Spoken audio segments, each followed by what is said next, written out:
bees. Can I get in somebody's house? Oh, why aren't you home? Lyman. This is why Lyman needs to leave. He's never there for me when I need him. Gosh darn you.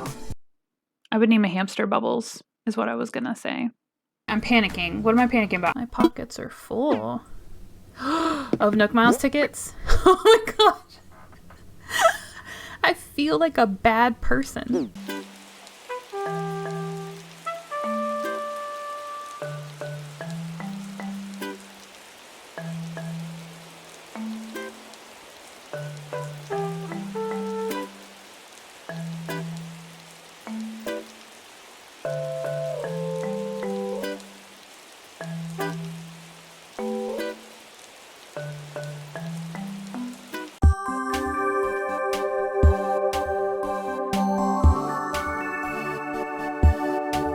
Hey guys, welcome back to Creature Crossing and the island of Lothlorien. Sorry, my villagers are all surrounding me. Welcome, precious viewers, to whatever the heck is going on right now. Oh my gosh, my nose looks terrible in profile. It looks like a giant pimple in the middle of my face. What the heck? And it's not okay. Look at my nose on my face. It's not okay. Today it is Pike Place, and contrary to popular belief, it is not Pike's Place. The coffee is named after Pike Place Market in Seattle, and it is Pike Place, not Pike's Place, so stop saying it wrong. What is this? What is that? Why can I see his butt? Oh, that was awkward. He like caught me looking and I had to look away. Why does he have... Oh my gosh, okay. We're just gonna go. We're just gonna go now. I hear a lot of YouTubers say it is the first thing I want to say in my defense. I hear other people call it festival. But the more I look at the actual word, do you guys think it's supposed to be festivale? Like V-A-L-E? I mean, ever since New Leaf, we've called it festival. Okay guys, you see this word, right? I think it's festivale. Cupcake, can you believe festival? Oh my gosh. I don't even know what's true anymore. Festival. My whole life is a lie. Over here. Oh my gosh. In Festival Square. Look at this. Oh my god. This is amazing. What the heck is this? The ultimate festival accessory. And that would be this insanely gaudy thing, which is called the Festival Float. And I freaking love it. This is an absolute circus. Dang it. Dang it. I'm never prepared. How are you guys doing today? How are my friends? How are my F-R-E-N-S friends out there? Okay, so I'm obsessed with friends like this right now. I saw it in like a dog video. You know how people record videos of their pets and they'll do little captions? And for some reason, animals can't speak English properly. So you guys are my friends now. Because some dog on the internet said it. Why am I in a prison shirt? A prison shirt and green slip-ons. Yay, it's the gray one. I feel so much better about myself already. You guys get out of my picture. Rolf, go away. Phil, Mint, Cleo. Oh my gosh, you guys get... I'm trying to take a picture. Get... Rolf, I swear. Get... That's right, you run. Mint, what are you doing? Stop with your stupid cute face. All of you leave. Cleo, what? Go away. You can see it later. All of you get out. Rolf, oh my god. Stop. If you walk down the... Sir, if you... Rolf, go away. Stop it. Do not walk down here. No. Everyone stay away. Sheesh. Hi, friends. Fan palms, or some kind of plant right there on the edge of the hedge. This is the edge of the hedge. You know what I'm saying? Guys. Ooh, I know exactly what it should be. Wow. Friend. Confirm. Yes. Friend. I like the way it rolls off your tongue, too. I like the way it rolls off my tongue. Hello, friends. Oh my gosh, you guys hate me. Oh, this is gonna be great. I'm gonna fix this. I'm gonna fix it. If you're just joining us for the first time today, my name is Faith and I overanalyze everything that I do. Guys, how do you change it? This is not... What is happening? Do I get rid of notes? Like, do I take them out of the screen? How do I do that? Y play B cancel plus is done. So I would think I would just go in here and hit A to select my notes, but apparently... Do I grab it? How do I grab it? And then when I hit A, it just pushes me to the next note. What am I missing, you guys? Y play B cancel plus is done. Oh! Oh! Oh! I figured it out! You scroll up and down. Holy cannolis. Oh my gosh. Why doesn't it say that? I need it to say that. Good grief. That's so secretive. Why doesn't it say that on the screen? I don't appreciate this. I don't know why I'm like this. I just am. Whitney, don't you dare. Whitney, don't you dare. He's mine.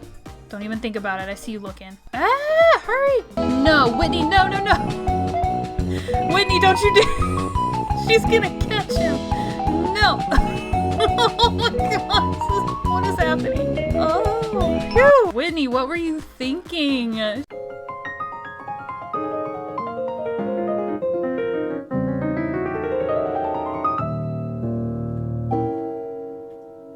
Ketchup. Oh, she's so cute. Look at this yellow fish. She's so cute. I can't. Oh, Ketchup, stop it. I gotta go. Oh, it's Julia again. It's Phil. Why does Phil look like Julia? He doesn't look like Julia. He really doesn't. He's completely different. It looks so good, right? Tell me it looks good.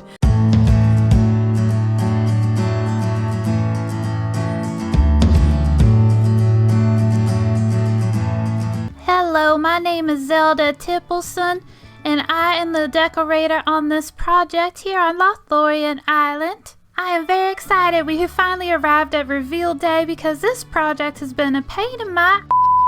We need toilet paper rolls in this game. Someone get on that. Not that it matters, but at first I did have a laptop that I put over here for him, and I was like, oh my gosh, this is a medieval ship, so he needs to have a typewriter, which is still... not really historically accurate. And here we have a sand dollar. This is happening. She's right in front of... I can't believe this is happening. Whitney, breaking it down. Okay. That's amazing.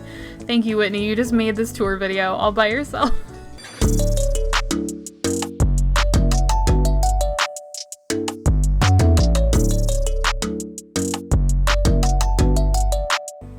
Alright guys, here we're going to start off on this side because this really is an isolated space, so I'm going to start over here first.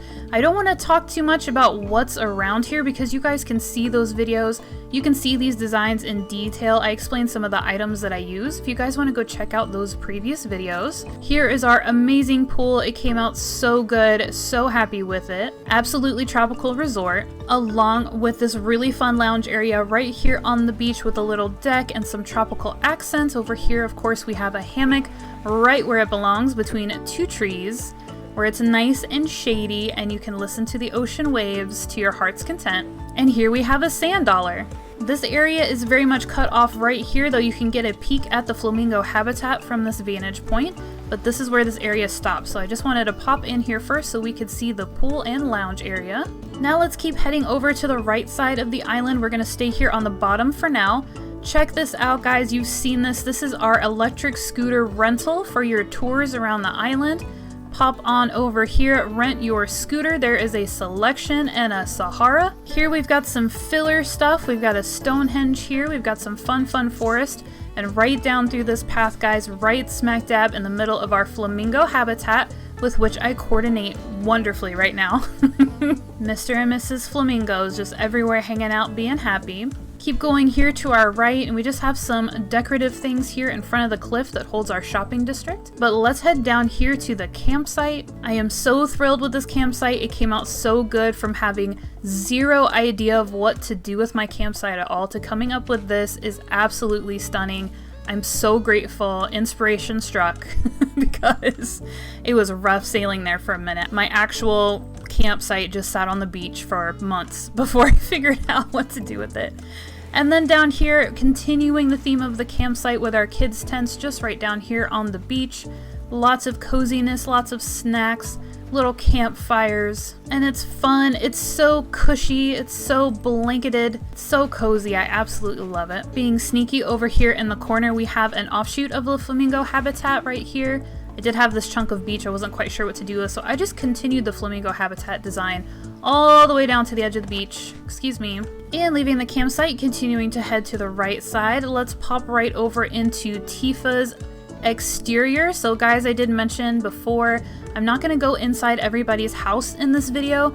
I have specific videos where I reveal residents' houses, so if you guys want to know what Tifa's gym looks like on the inside, just find Tifa's house reveal video. That's where that will be, right along with Caspian's house reveal, Potter's, Zelda, etc. So all those videos exist, so we don't need to tour the inside of these homes, but you can take a look at the outside just one more time. Continuing on over here, we have a sherb, seating areas, all kinds of fun stuff down along the beaches here. So here we are on the east coast of Lothlorien. I don't know if you remember when I first showed you this design here on the pier, I complained that there wasn't a blanket or a custom design code underneath this table. It was just really plain sitting on top of the pier. So I did go ahead and finagle myself a little blanket here in the middle and popped these items in the center as much as I could just to have it a little bit more detailed, but I now can no longer access this area. So you just get to look at it. That's okay. So yes, just coming down here down the beach, lounging, snacking, coming on up here to our little walkway, yet another hammock because you can never have too many hammocks on a tropical island or anywhere else for that matter. Down here to our little observation deck, if you will, as if there was still a pier coming kind of down this way.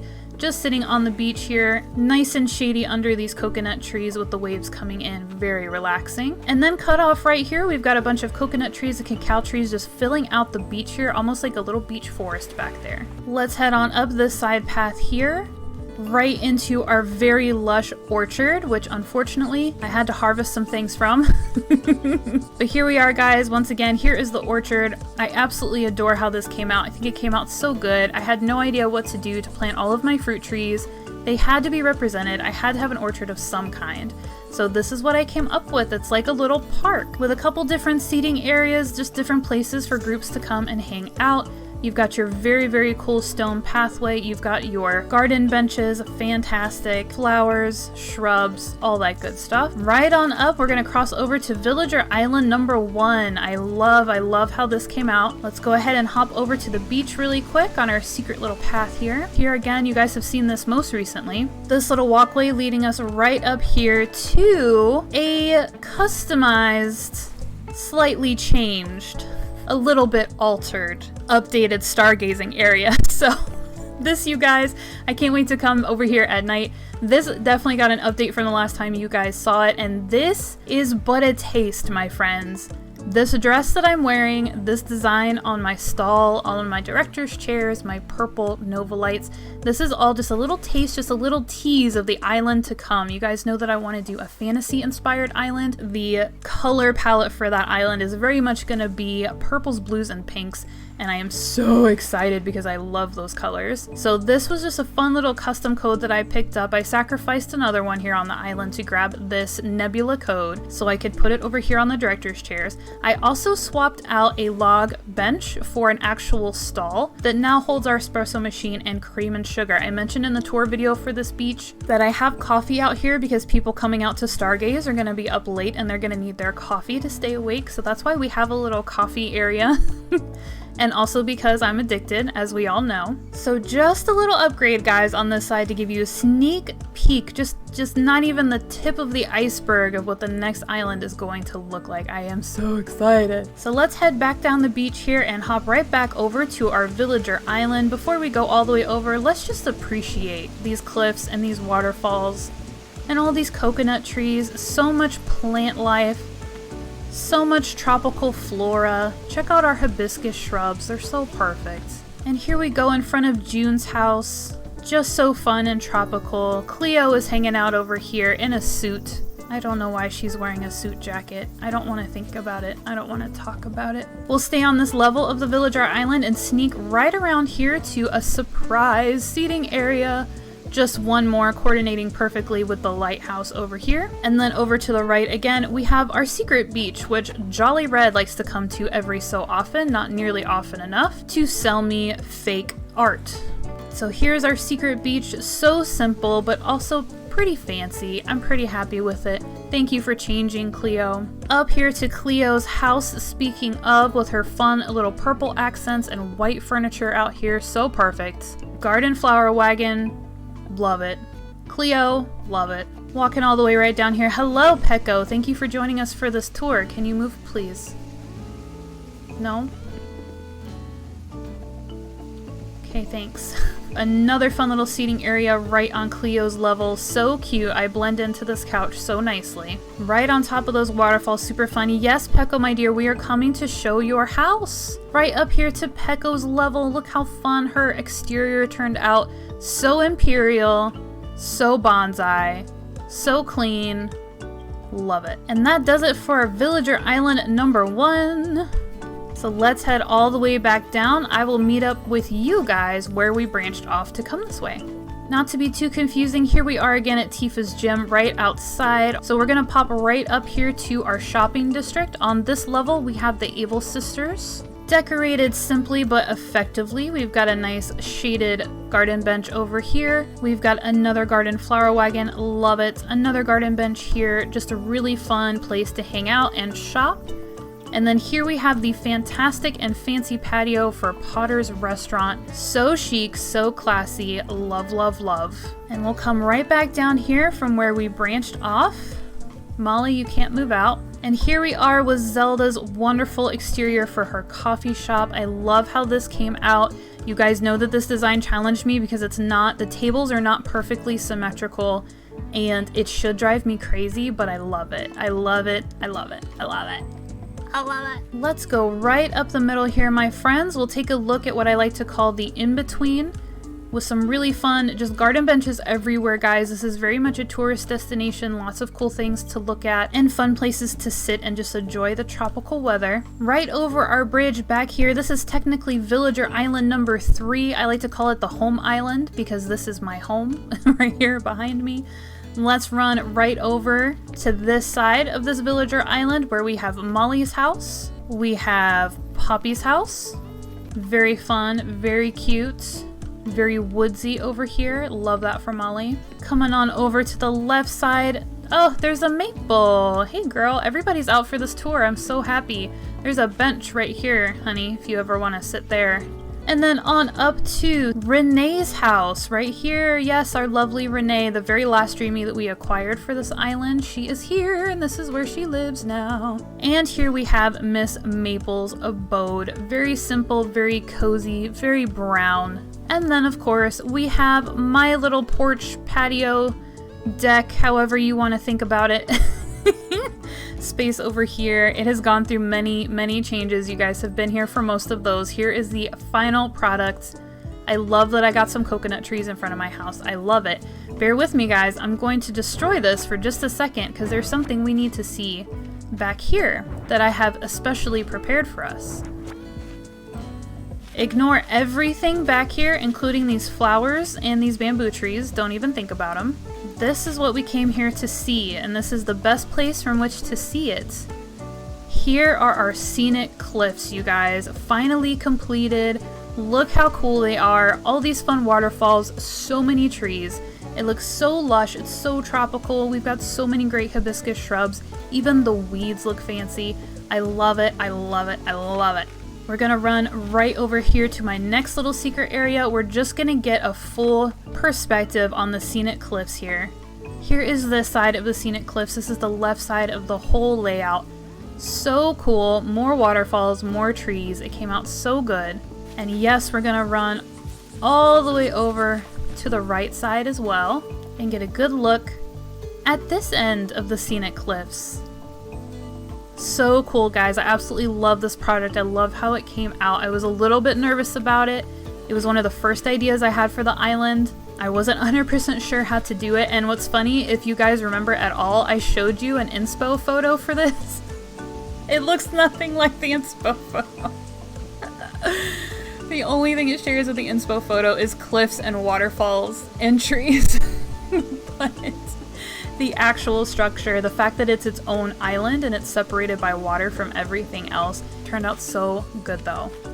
It turned out so good. Continue to ignore everything that I just walked through. Alright, so that is Villager Island number 3, including the scenic cliffs behind us. That is the best viewpoint for those cliffs, so that's why I wanted to stop there first. Nothing crazy going on here at Resident Services. What are you supposed to be able to do with it? There's not much. So we just have a bunch of fun trees behind it, and we've got some fun plants in front of it.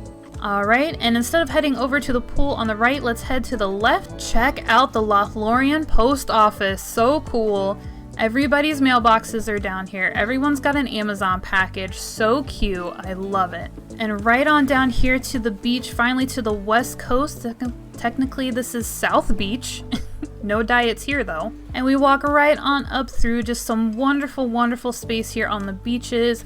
Lots of fun places to go to hang out. Lots of decorative things here to enjoy, to make you feel the island life in your heart. And here we go right up to a beachside, fitting for a resort. We've got these wonderful beach chairs. We've got surfboards. We've got coconut juice. We've got rocks. Doesn't get much better than rocks. Lots of matching anthurium plants. And then look at this magical entryway to the actual west coast of the island. Before we run up the beach though, let's pop right over to the museum. Check it out. Here is our finished museum, you guys.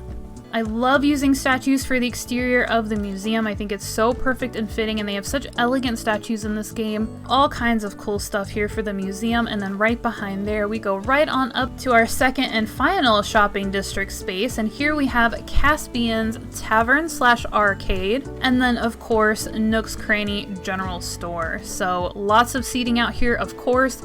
Lots of coconut trees, of course. We've got a fountain, so much cool stuff. And then let's hop right on over to our beach. Let's take a moment of silence for the fact that it's about to rain, and I wanted to give you guys a very bright, shiny tour. So let's hurry before it rains. We'll walk right up our pathway here, guys, right up the beach.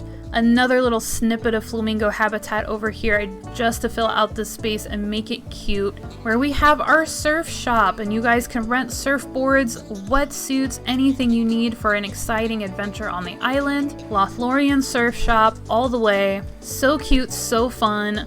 Walk right on over to the Lothlorien Club, the outdoor dancing experience of a lifetime. That's what it is. That's what it is, Whitney. That's right. So fun, such fun music, such a great layout, so colorful. I can't wait to show you guys this at nighttime. Oh, she's sitting at the table. Whitney, I love you for that. Thank you. And then right on up to Villager Island number 2. I know they're not numbered exactly correctly, but don't worry about it. Here we have Whitney's level, where she has her own pool. She's kind of the billionaire on this island. She's got the nicest spread. She's got some serious things here. We'll keep going up here and go up the beach like we did on the last Villager Island. We'll show the beach first, and here we are with a lounge area right off of the residential island. And then right on up here we have a seaside cafe, of course, more coffee. The whole island is covered in coffee. No promises that my next island won't be covered in coffee.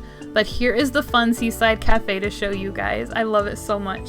And on up we go the beach here, flanked with our adorable coconut trees with street lamps nestled right in between them.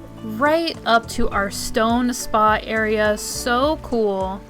So relaxing, so zen, so outside. Isn't it fantastic? I love it. I threw this together, and I think it came out really good for something I had no preconceived plans for. And really not a lot of inspiration to go off of. I just whipped it together. So there's our fun outdoor spa area with our outdoor bath right next to our seaside cafe, followed by some very simple but cozy and upscale seaside lounge area. Now let's head right back into our residential space and head up to the next level. This is Sherb's house. And he has got a fun iron garden table set out here. He also has a hammock because once again, you can't have too many hammocks. And it just carries on to really fun arrangements of shrubs and flowers and potted plants. So cool. Up here to our top level, this is Miss Cookie's house with her fun little tropical arrangement over here. She's got a great rattan seating area, matching cherry blossoms and pink anthuriums for my pink puppy who lives on Lothlorien Island forever. Here is her fun house, her fun spread. She even has a cozy fire outside to enjoy on those warm tropical nights. Alright, right on back down to Sherb's level here. So cute. Swinging right back around Whitney's. Renee, you don't live over here. Right past the outdoor club. I'm pretty sure Whitney is dancing right now. Can we get this on camera? This is happening. She's right in front of I can't believe this is happening. Whitney, breaking it down. Okay. That's amazing. Thank you, Whitney. You just made this tour video all by yourself. Alright, my dear friends, and just like that, our island tour is complete. Isn't that crazy? This island feels so huge, there's so much in it, and yet you get through it so quickly, it's nutso. It didn't take too long at all, so we're going to transition to the nighttime, maybe tomorrow nighttime, just to make sure it's not raining, and then we'll take a quick stroll right back through the island. Welcome back, friends! I did just enough time traveling to get us here on a fireworks night. You are welcome. Of course, I had this planned all along. Ha ha ha, tricked you again. Here we are, guys. We're gonna run through the island really quickly just to see any areas that were lit up. I haven't taken a proper night tour myself, so I haven't seen a lot of these areas with the lights on. So we won't spend too much time on it, but let's do a quick lap around the island. We'll enjoy some fireworks as well while I share my super top secret about to be revealed announcements with you guys. Let's get started on our tour. I'm gonna follow the same trail that I took the first time we looked at the island, so let's just head right on up to the pool here. Not a whole lot going on in this area, though we do have the street lamp at the entrance, of course, and then we have floor lights around the pool. Very fun. So cute. There's nothing down on that beach to show you guys, so let's go ahead and run over here. Like I said, this is gonna be a quick one. We won't spend too much time on it. Oh, look how fun! Oh, I got bit by a mosquito. Look how fun this is. Our street lamps all the way down the main thoroughfare here, and then we have our fun bamboo chute lamps here by the electric scoots. And the scoots themselves have their headlights on, which I love. That's such a random thing. For the scooters to have headlights, and I love it so much. There are no lights to see down in the flamingo habitat. Let's take a peek at Zelda's real quick. Oh, so fun. Oh, I could watch these fireworks my whole life. Just some street lamps and garden lanterns over here, as well as the house itself giving off some fun lights. Love it. Let's go down to the campsite here. So many tiki torches. I use the torches to really create a perimeter around the campsite to give it its own space. It's kind of a trick of the eye, just to outline the space with these tiki torches so it all feels like it's part of the same spread.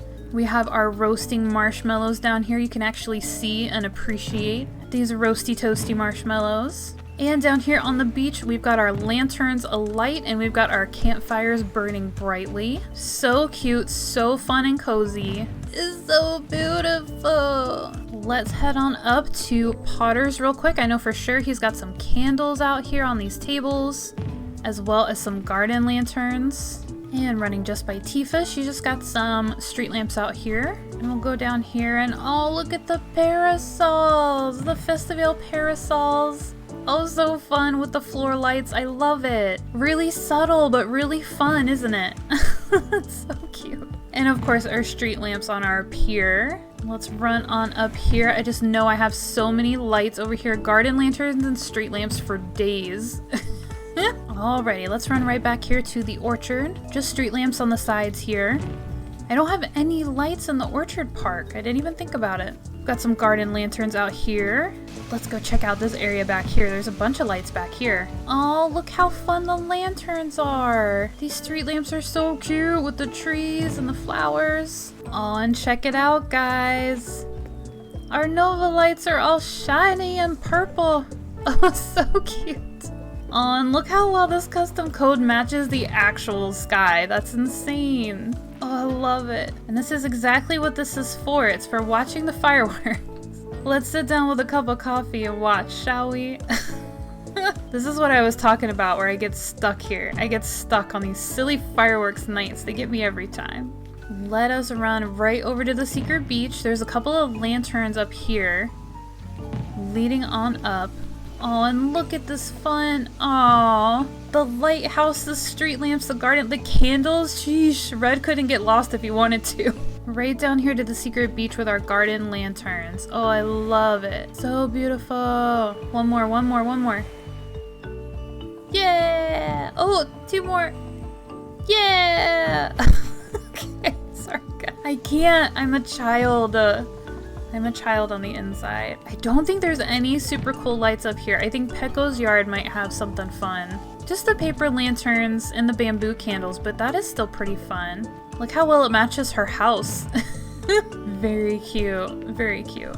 There isn't gonna be anything very terribly impressive to see on Villager Island number 3 or Home Island where my house is, so we're gonna bypass it. There's only a couple other areas I really want to see, and that's the surf shop and the club.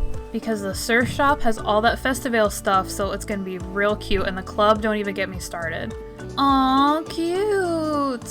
Oh, with the lamps too? So cute. I like that it's not overly bright. You know, like the lights on the stalls and the parasols and stuff? Even the string lights are not overly bright, they're real subtle. It's so cute. Alright guys, this is gonna be a show. You ready? Best for last. Oh my gosh. Look at this. Oh my goodness. Guys, how fun is this? This is so fun. This is so fun. That's the answer. How fun is it? It's so fun.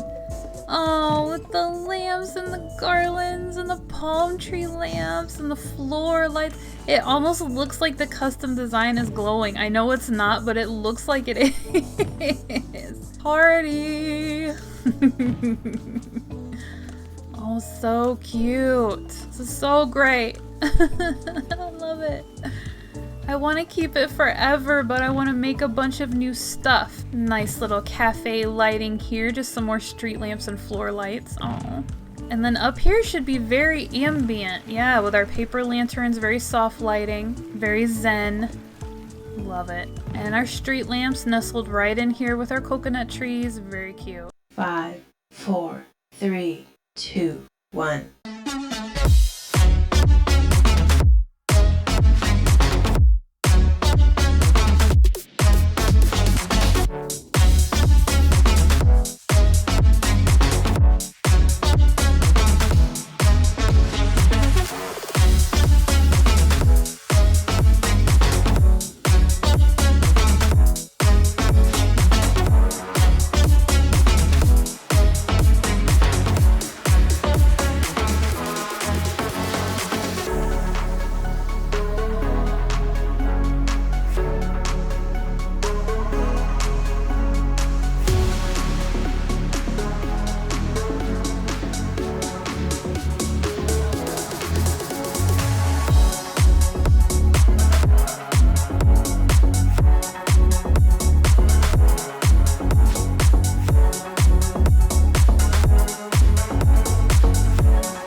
my gosh, you guys, I'm crazy. I don't know if this is gonna work. Oh my gosh, I haven't delivered her package yet. What the heck is wrong with me? Where's Cleo's house? Where did I put Cleo's house?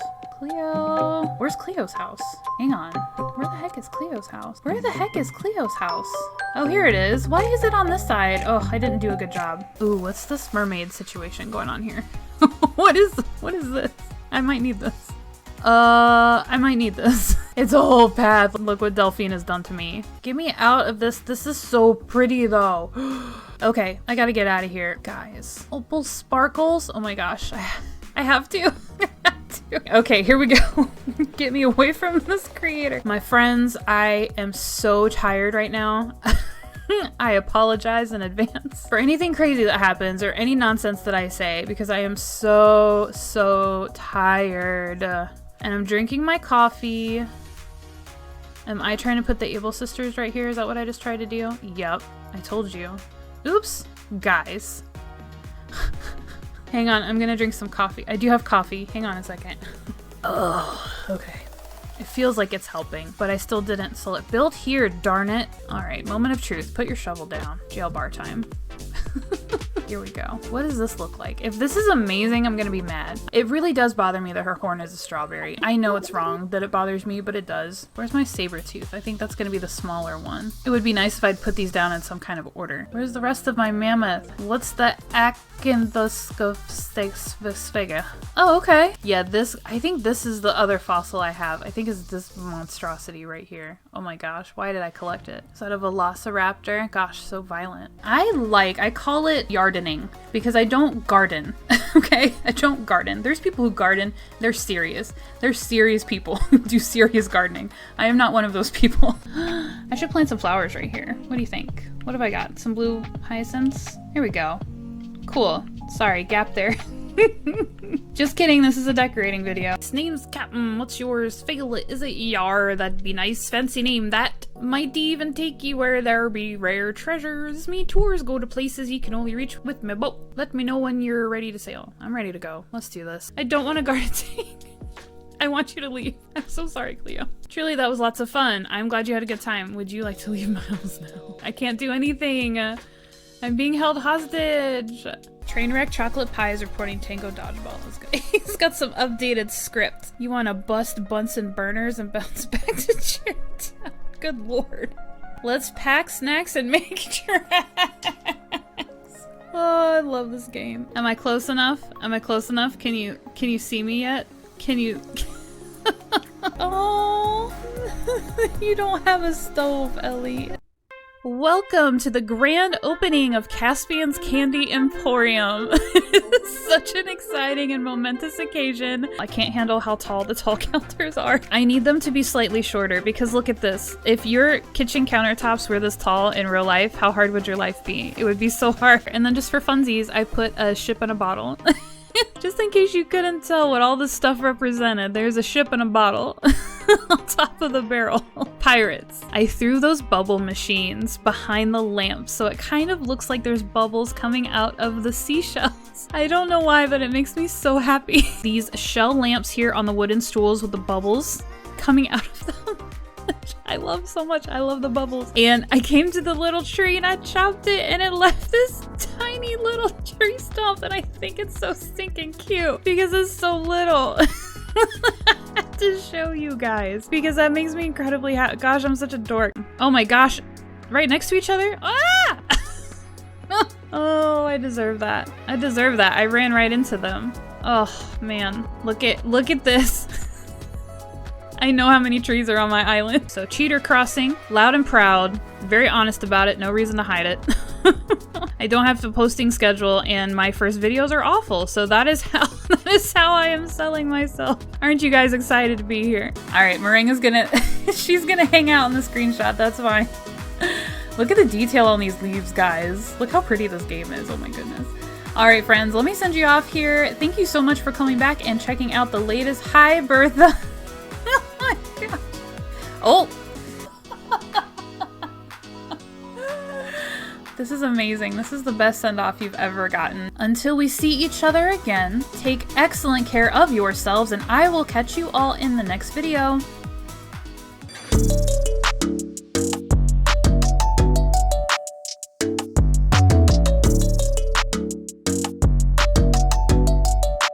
you guys know, after the candy store and my house, I just had the beaches to finish up. So that is what I did. So let's actually run all the way up here to the landing at the bottom of the cliff, and then we're gonna take the beach from the top all the way down. So here is the West Beach here for phase 2 of Lothlorien. You guys have seen a version of this design already. So this is what's going on here on the top. Really the only thing to point out for you guys are the couches. The log extra long sofas here that I decided to put in front of the pergola, and then I also plopped one right over here beside these trees just to make this actually a seating area where you can kind of come and sit and take in the beauty that is the cherry blossoms. So not much has changed up here. Like I said, you guys have seen it. I just added those sofas. So let's walk on down here. You guys have seen a version of this design too. Here I have one of the brand new bistro tables and some director's chairs. They are customized to one of my favorite mermaid customization codes, which I am glad that I mentioned because I had this ingenious idea. You know how I'm running out of time to start the Winter Island and we need to start phase 3 as soon as possible. And I still need to get you guys a code video, right? So lo and behold, I had the most amazing idea that no one else has ever had ever. I'm gonna put all the custom design codes for this island in the description of today's video, this island tour. So if you want to grab this mermaid code, it is gonna be down in the description of this video along with any other codes I will take the time to point out. I could not find the creator codes for every single code that I use, but the vast majority of them are down in the description for you guys, so check it out if you are interested. But yes, here's just a fun little bistro table spread over here on the beach. I do have some of the Scheffleras over here along with some pink anthurium plants. And we'll keep going down the beach here. Oh, hello. Thank you. And we have a garden bench that you can barely see nestled right in here between these coconut trees with some coconut juice on one side. I believe there's a blood orange beverage on the other side just to shake it up. And this is just another fun little seating area. You can sit here and just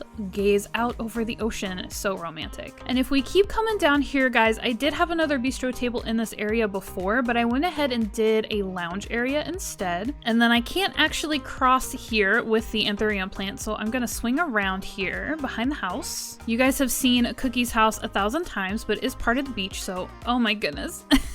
So we're gonna come down here, we're gonna take a look at it. Hi Cookie, do you like your house? Oh, do you want that dragonfly? Here is Cookie's house. You guys have seen it a whole bunch, so we're not gonna investigate too deeply. But here's Cookie's spread, and then guys, this over here to my right is an area that I was struggling so much with, as everything else, to figure out what to do with the space, and I'm actually really pleased with how it came out, so let's walk over. Look at this, you guys. How fun is this? I found this adorable custom code for this elevated decking here and just plopped it right on the beach. I had to implement these beach chairs with these umbrellas because you guys know how excited I am about this item. This brand new item. It is so magical. I literally asked for it and here it is. So I had to use these beach chairs in some kind of way. So I popped these guys out on this really cute custom code that is decking. And then you'll notice I have some of the shell lamps with the sea globe in front of them. I was really just randomly trying things out and I plopped a sea globe on the ground and it looked so cool. So here we are. We've got a couple of sea globes in front of some shell lamps, and then the funnest feature you guys can see, I threw those bubble machines behind the lamps, so it kind of looks like there's bubbles coming out of the seashells. I don't know why, but it makes me so happy.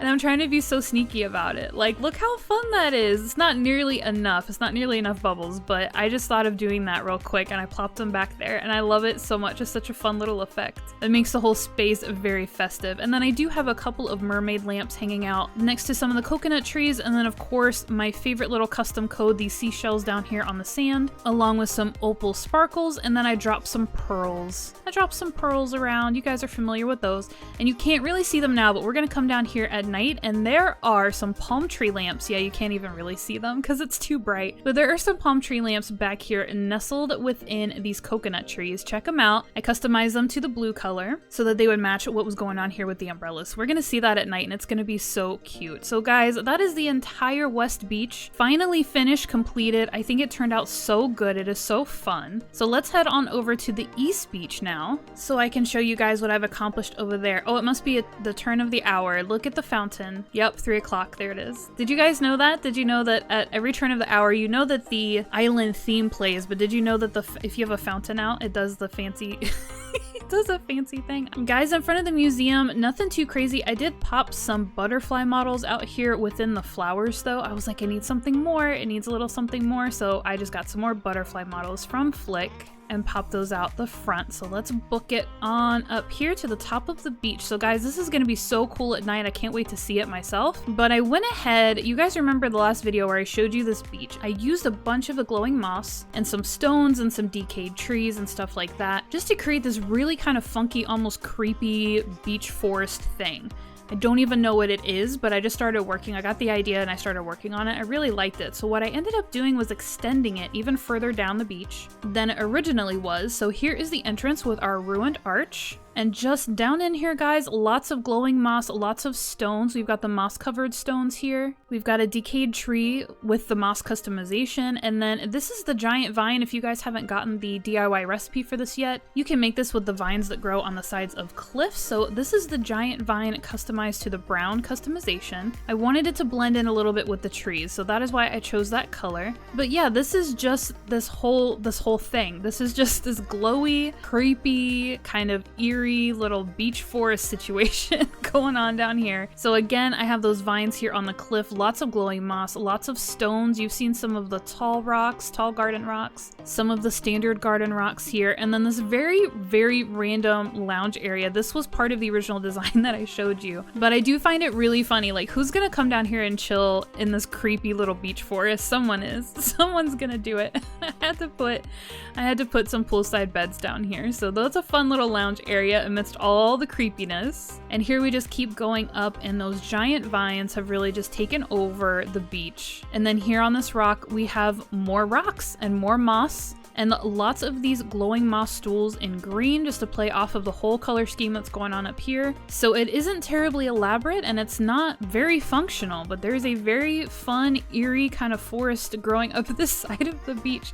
And I think it looks really cool, and I think it plays into the fantasy theme really well, because not all fantasies are rainbows and sunshine. Sometimes there's some creepy stuff going on in your fantasy story, and that's okay. And then I'm gonna cut through, because I had to really figure out my little access areas here, so I cut through these hedges. And here we have another bistro table with just a couple of chairs this time here on the beach. And then we've got the glowing moss stool here customized to blue, and I want to be very careful because the the camera angle is not my friend. So the way that this beach is set up, this whole side, there's kind of what's going on here on the top, and then further down there's other stuff, and I want to approach the bottom from the bottom, if that makes any sense. So let's just walk down here as far as okay, I'm gonna stop there. You can see a little bit in the bottom of your screen.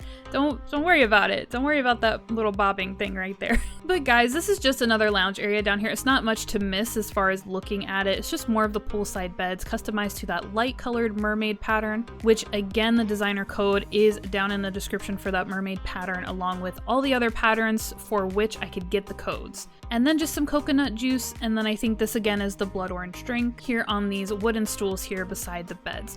So that is it for that. I want to come it's so mysterious. I want to come up the beach to show you what else is going on. So let's head down here. Oh, so mysterious. Guys, I can't wait to see the island at night. It's going to be so pretty. I cannot wait. All right, guys. So Cleo is our landmark here. We're gonna walk down. This is the only way you can access it. We're gonna walk down here to this bottom part of the beach. Whoa, buddy. There we go. And look how fun this is. So once again, I've got that custom design code, those pink planks that look elevated. It's so tricky. I absolutely love it. And then I customized some outdoor tables and benches along with some stalls with my mermaid customization code. And this is just a fun beachside kind of cafe almost. I've got the frozen drink machines there behind the stalls, so we're really just serving up frozen beverages. And then I have a fun dessert case where we're getting like this pie and these cupcakes from. Although of course I made the cupcakes and the pie, which was really fun. So yeah, this is just a beachside cafe, guys. I think it came out so cute. I really, really love this custom design code, this planking, and then I love how I was able to put those trees as close as they are to the stalls and it kind of just covering over, creating this kind of canopy of palm leaves. I think it's so cute. I love this little outdoor cafe. It's so fun. Very simple as always, but very fitting for the fantasy island. Now let's head on over here to Cleo's house. Again, you guys have seen this. I don't know if you've seen the finished version of it. I honestly can't remember, but it's so similar to Cookie's house that it's not terribly worth spending a lot of time on. So that's okay.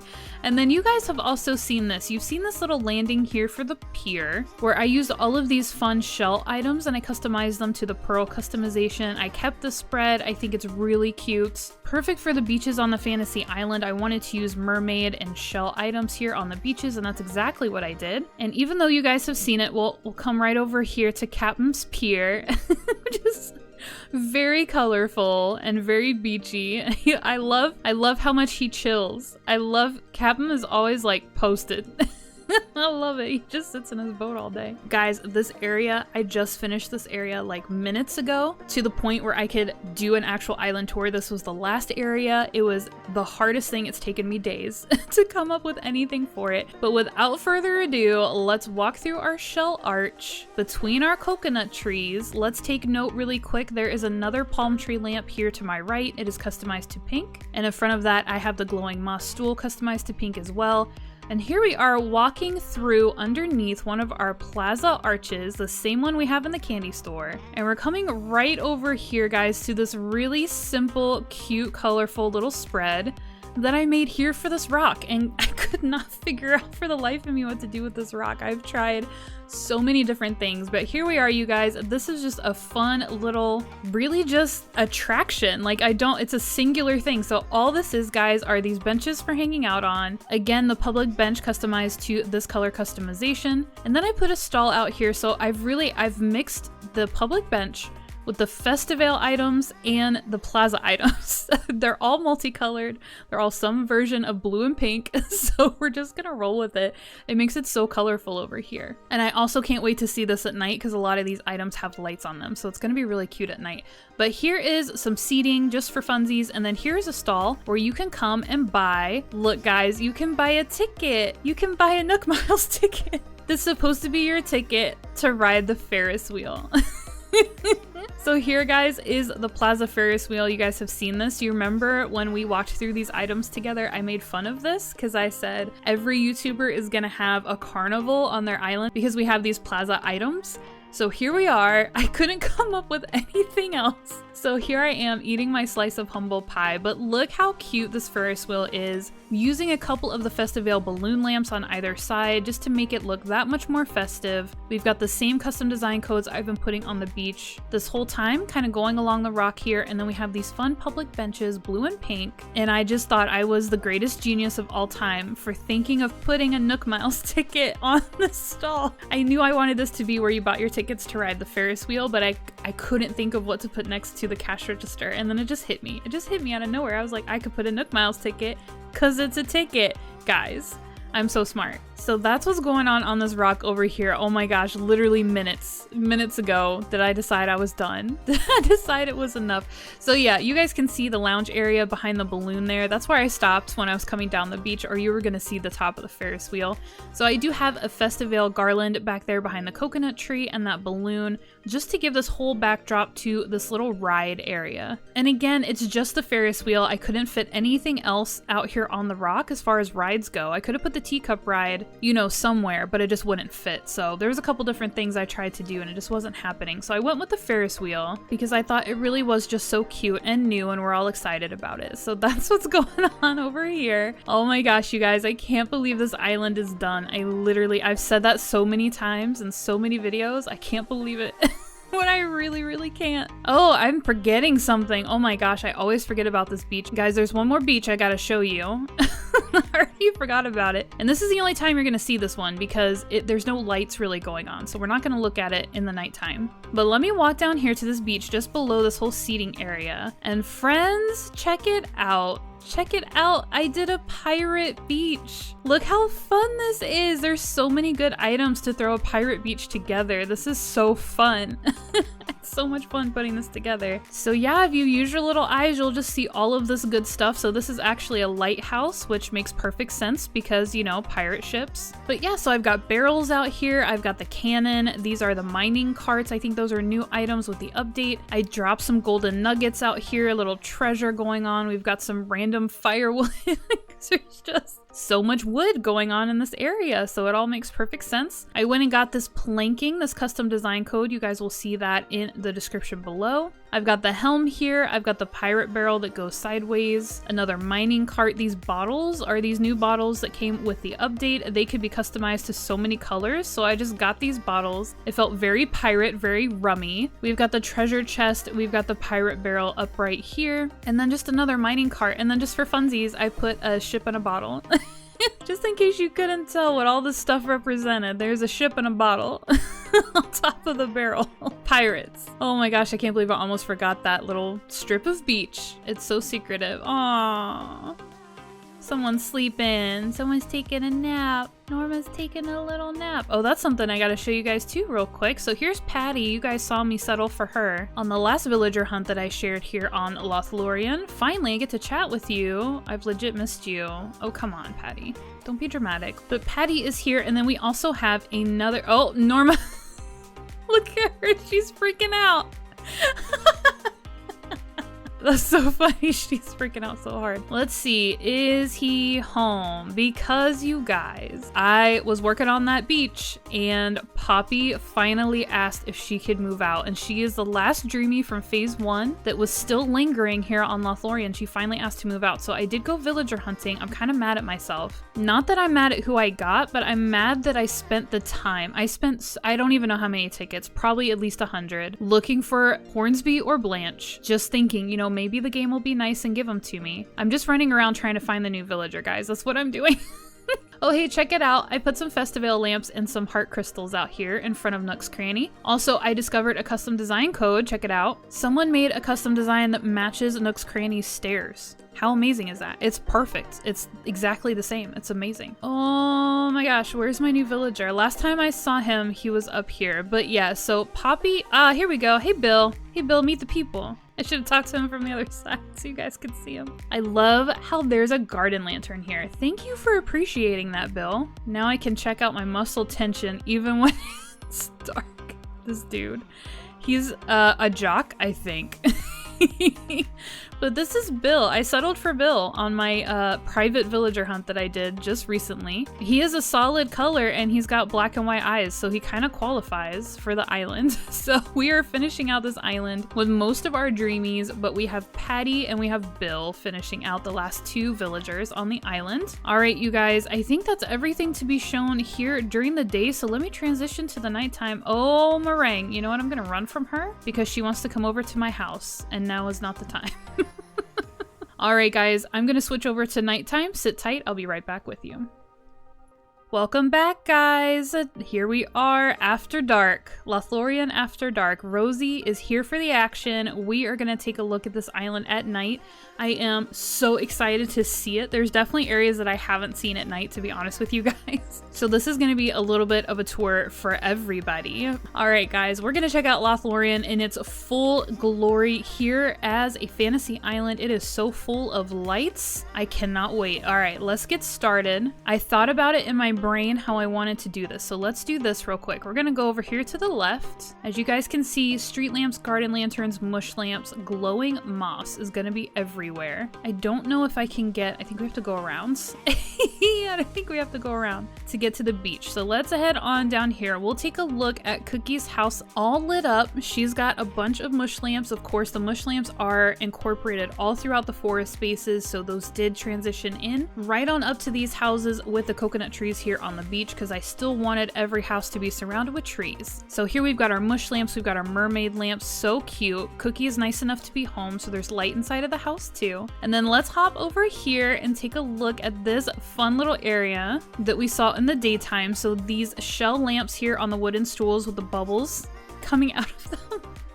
I love so much. I love the bubbles. I can't. Oh, I love the bubbles. Okay, and then you can kind of see the umbrellas in the way, but you can kind of see those palm tree lamps back there behind as well, just adding a little bit more light and a little bit more fantasy flair to the space. So cute. Oh, it's so cute. I haven't seen that at night yet. I love it. All right, guys, and I'm gonna kind of lean into the forest over here. If you guys can see all of the lights that are going on here, there are mush lamps just all throughout and glowing moss all tucked in as well. You're not gonna be able to see all of it, but that's okay. Really, I just wanted to fill the forest with all of these light sources. So this, I've got some Nova lights over here, some mush lamps, just so much fun stuff. I'm gonna get stuck. I'm gonna get stuck trying to show you. All the lights and the flowers and the opal sparkles. Oh, it's so fun. Ooh, some hardwood. What a surprise. Just coming right up through here. Here we've got Bill's house, the new addition to the family.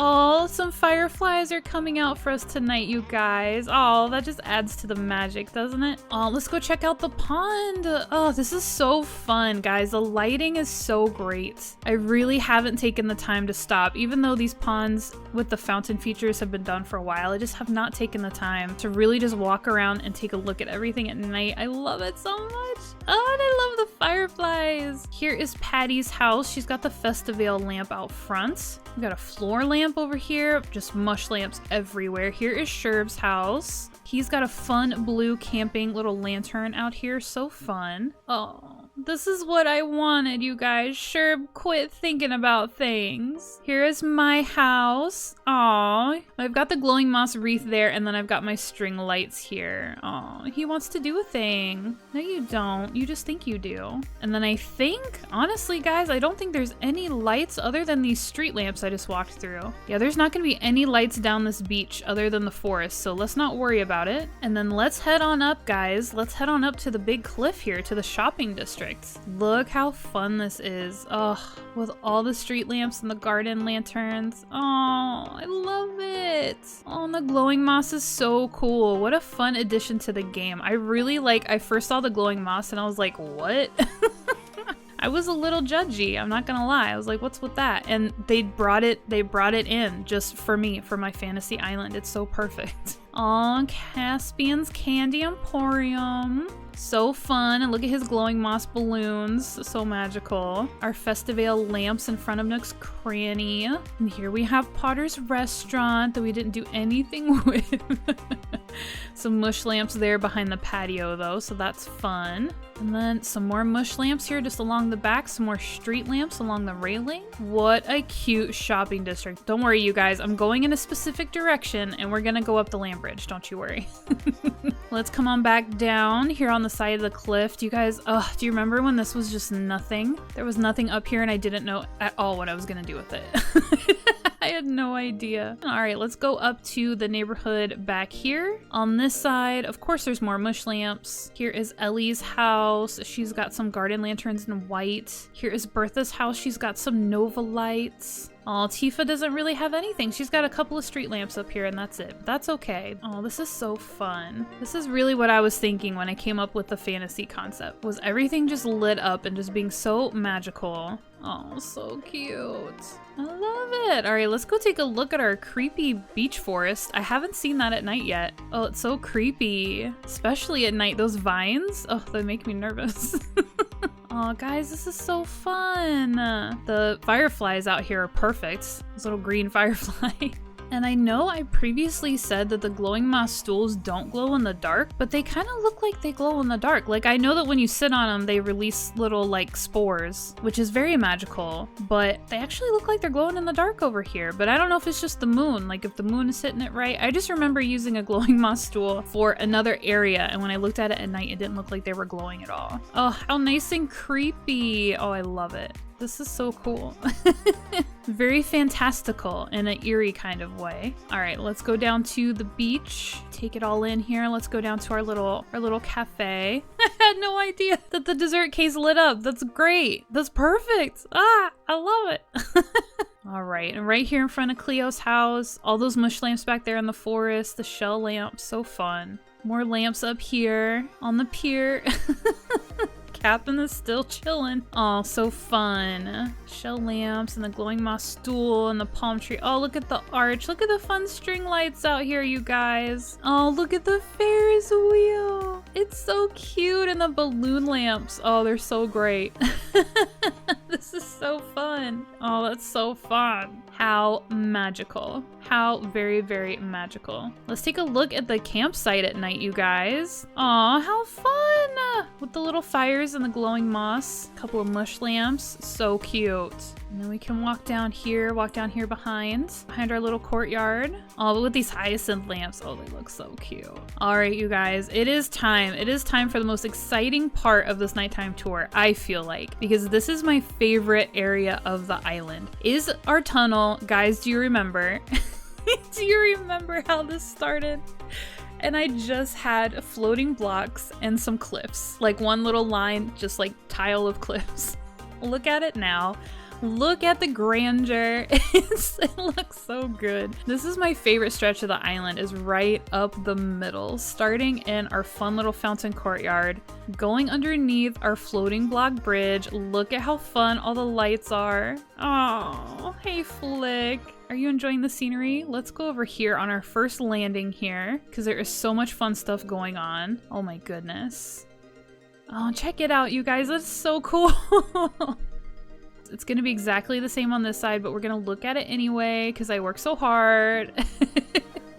Flick is taking it all in too. Go catch yourself some fireflies, Flick. We know you love them. All right, guys, and up here to the main landing here with our big, beautiful Valiant statue right here in the middle. I love it so much. Some glowing moss. We've got some candles up here. Oh, so cool. It's my favorite part of the island, guys. It just feels the best to me. It's the most exciting. All right, let's take a look at this land bridge, guys. Best for last. I wanted to save this for the last thing we saw at night. Look how cool with these party lights out here. So fun. Oh my goodness. Oh, with the street lamps. Oh, it's so magical. Oh, this is so fun. Oh, look at it. Just look at it. Oh, that's so great. Oh, it's so great. I love it so much. Oh my goodness, you guys. That is absolutely everything that I had to show you. Phase 2 of Lothlorien is finished. The fantasy island is complete. 5, 4, 3, 2, 1.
All right, guys. Don't be mad. Don't be mad at me. I don't know what's wrong with me. I got a clean slate. I got a flattened island, and I knew exactly what I wanted to do with some spaces, and I kind of just went crazy, and I did it without you, and we haven't even mapped yet. I'm so sorry. Except I'm not sorry at all. So working hypothesis is we can build a cliff that's gonna go all the way behind the lake, all the way along the back of the island. Super boring. I just remembered something else I need to focus on. If you're new here, welcome to Creature Crossing. I'm an absolute scatterbrain. Did I just, yeah, I got myself stuck. Can I hop? Yay! Oh, I'm so athletic. He was in my town in New Leaf, and I really, really liked him. And then every time I villager hunted and seen Apollo, I'm like, oh, I would settle for him. I would settle for him because I like him a lot. So this was my excuse, okay? Because Bald Eagles North America is literally a trademark. Look at Chief's style of speech is so funny. He says reckin and ain't. Are you a country wolf? Reckon I ought to start packing up my stuff. That's funny. You'll be perfect on a rustic winter island with your backwoods talk. This is going to be the gym and the restaurant, which is I know it's weird. It's weird to have those two next to each other, but just roll with it. Wood burning stove, another barrel, another bucket, the retro gas pump, which makes no sense at all, but looks rustic, so I'm down for it.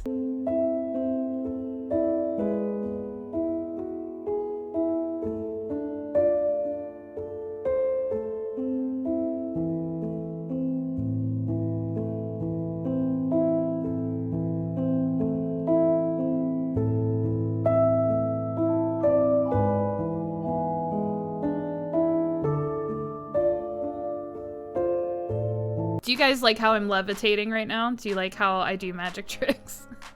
I'm not standing on anything. Hold on. There's always something. I've literally been playing for like a couple hours just trying to make sure everything was perfect before I did this. Fail. That's okay. This is me being relatable. To fit 2 chairs, I had to take the fence down, so it's officially unsafe now. This is a reveal video for the finished shopping district. Officially 100% it's finished. Not like it was finished in the last video that I showed it to you when it was finished, but it's super finished now. No. Is there someone hanging out somewhere nearby? Oh, there's Gullivar. Let's not talk about these gold roses. Don't even ask. I don't want to talk about it. Hey, Eric, what's up, buddy? I can't wait to touch a fish. Okay, guys, target acquired. Are you ready for this? You're not even ready for this. Look, guys. Look who's here. The eagle has landed on Lothlorien, my friends. Oh, it's Colton. Hello, sir. I did not expect to meet you in a place like this. I never know what to expect. Look at this dude. He looks like he's doing a superhero pose, which he kind of is. But he has a cape, so it makes it extra superhero-y. Which, by the way, apparently Ed Sheeran and I have the same birthday. So I'm just gonna put that out there. I don't know if that gives me any additional, value as a person, that I have the same birthday as Ed Sheeran. Here's the funny thing, right? So I kind of just want to stay 35 forever because the number just feels so nice and even though 5 is not an even number. When it comes to ages, it's like the 10s and 5s. So I'm kind of sad that I'm 36 instead of 35 just because the numbers are easier and they feel nicer to me. That's the dumbest thing I've ever said in my life. Oh, it's Raymond. Why aren't you Marshall? Oh no. Do I have to take Raymond? Do I have to? Oh, guys. He's so, I don't like him. I can't do it. His presence is ominous. I can't do it. He takes himself too seriously. Okay, I can't. Hi, Mako. Mako, do you have words about this? Oh, he does. Is that a vote for Chrissy or against her? Okay, guys, we're gonna take Chrissy. Sorry, the cat had something to say. Let's take Chrissy. She's super cute. I can't even pretend. All right, Chrissy is coming to Lothlorien. Ugh. If I lived on an island, Sparkles, I'd be the calmest, most relaxed rabbit pop star you've ever met. Does she call people Sparkles because... So here, I think it's called the directional signpost, and I just customized it to black to make it, of course, look a little fancier than just the rustic wood. So that is what's going on right here. Do you like how I'm taking a whole 75 seconds to tell you what's going on with the signpost? And then of course I just have this register right here so that you can handle your rental purchases.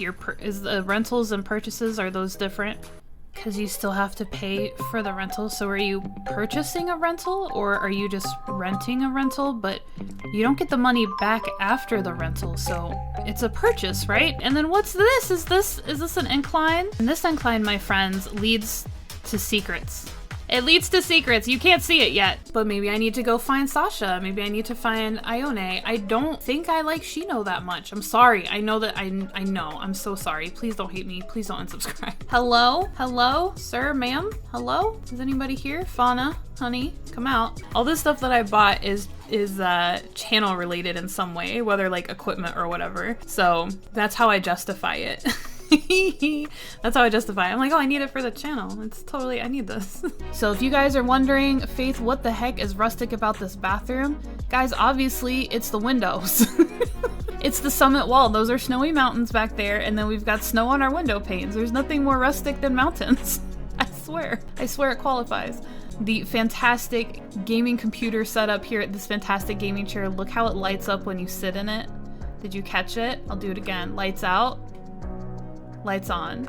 But yeah, guys, this is life. This is my life right here. So I love this setup right here. These new items they got for us. I love it. Hello, sir. The good word is not sulky. Sulky is generally a negative word. I'm not sure where you're going with this, Marshall. Let me show you guys the beaches.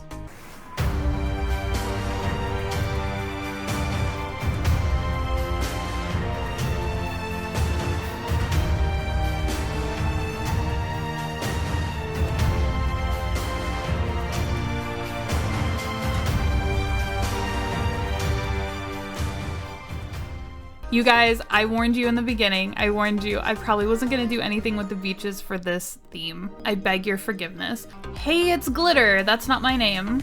Hi, Rosie. I need to get rid of something. Oh, okay. Sure. Sure. You're so welcome, Rosie. We're trying to do an island tour though, so if you could not interrupt like this, that would be great. Okay, bye. Thank you guys so much for coming along with me on this journey of Phase 3 here on Creature Crossing. You guys are the best, and until we see each other again, take excellent care of yourselves. I will catch you in the next video.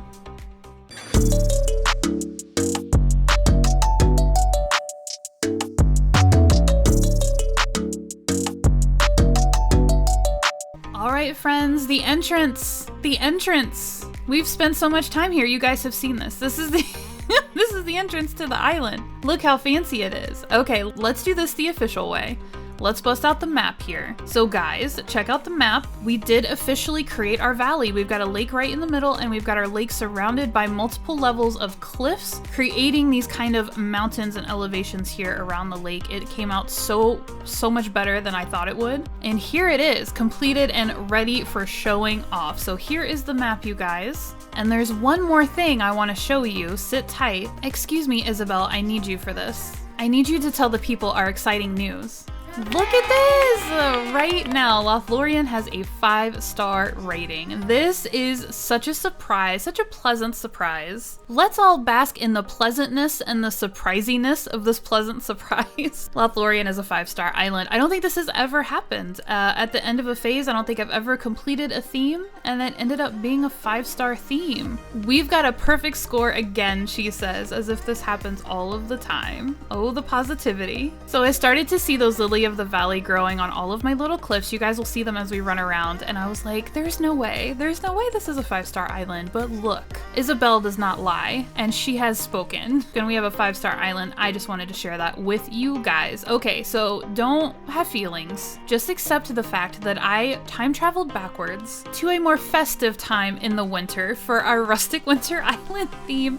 I just wanted the lights on the trees. Guys, at the end of the day, I just wanted this tour to be a little bit special. So we're gonna have the Christmas lights on the trees for our tour around the island at night, which is going to be so fun. I cannot wait. The island is gonna look so cute. We are also gonna swing by Potter's Seafood Restaurant. There's a couple of updates in there that I need to show you. I also have a surprise for you guys that you have not seen yet. So don't go anywhere. Stick around. This is gonna be a good time. So let's do this. Let's do this little circuit. Here's the entrance.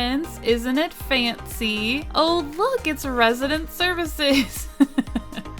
I just had to circle back so we could take a look at the design here around resident services one more time. So this is what's going on in this space over here. The storefronts, which you guys are gonna see everywhere. They're just the best. And these seating arrangements out here, the bonfires, the cliff surrounding so that it's its own little spot. And Leaf. Leaf is here to decorate our plaza today. Thank you, Leaf. And then let's head over here to the right. I'm actually gonna walk around the middle of the island here really quick, and then we're gonna do a loop around from the left to the right. So here in the middle, we've got our entrance resident services. Coming right off of the entrance, we have our super fun public restroom, like our outdoor restroom. I love this build so much. You guys know that this came from a Pinterest image. This build was not my idea, but it is a brilliant idea, so I could understand why you might think it's my idea, but it is not, alas. And then over here is my little gondola setup that I built for this ski resort inspired island. This is so cute. I do like how it came out for sure. I think it's such a fun little accent to have down here. This is the most ski resort area here, is like right in the center. And also because right behind the restroom, we have our ski rental booth where you can come and grab your boots, your helmet, your skis, and just have a jolly old time here on our ski resort islands. And Marshall, dude, I was gonna try to have like a big reveal for you, but apparently you just need to show up and make yourself known. Guys, Marshall is here on the island. Check it out. Hello, sir. The good word is not sulky. Sulky is generally a negative word. I'm not sure where you're going with this, Marshall. Lo and behold, Chrissy asked to move out, so I did like a last minute chaos villager hunt, and I ended up with Marshall, so we got a dreamy in the end. So add one to the list. I'll take it at this point. We still are missing Fauna, Blair, and Tutu. They just will not be found, and that's okay because we are done with the Winter Island after this tour today. All right, there's Marshall. He's a new addition to the island. Here is my house, you guys. We've seen this. If you want to check out the details of this house, what's going on inside of my house, the video right before this one is a detailed reveal of my house. So go check that out if you guys want to see the inside. It is pretty fun. I love this, it being right on the lake. It's so magical and fun. So here is my house. And guys, that's really it going on here for the center of the island. So we have the gondola, we have the ski rental, we've got the outdoor bathroom, we've got the entrance, we've got resident services. The airport, I guess, is an honorable mention. We just kind of take the airport for granted, but here it is. It's not particularly winter or rustic, but there it is. Let me show you guys the beaches.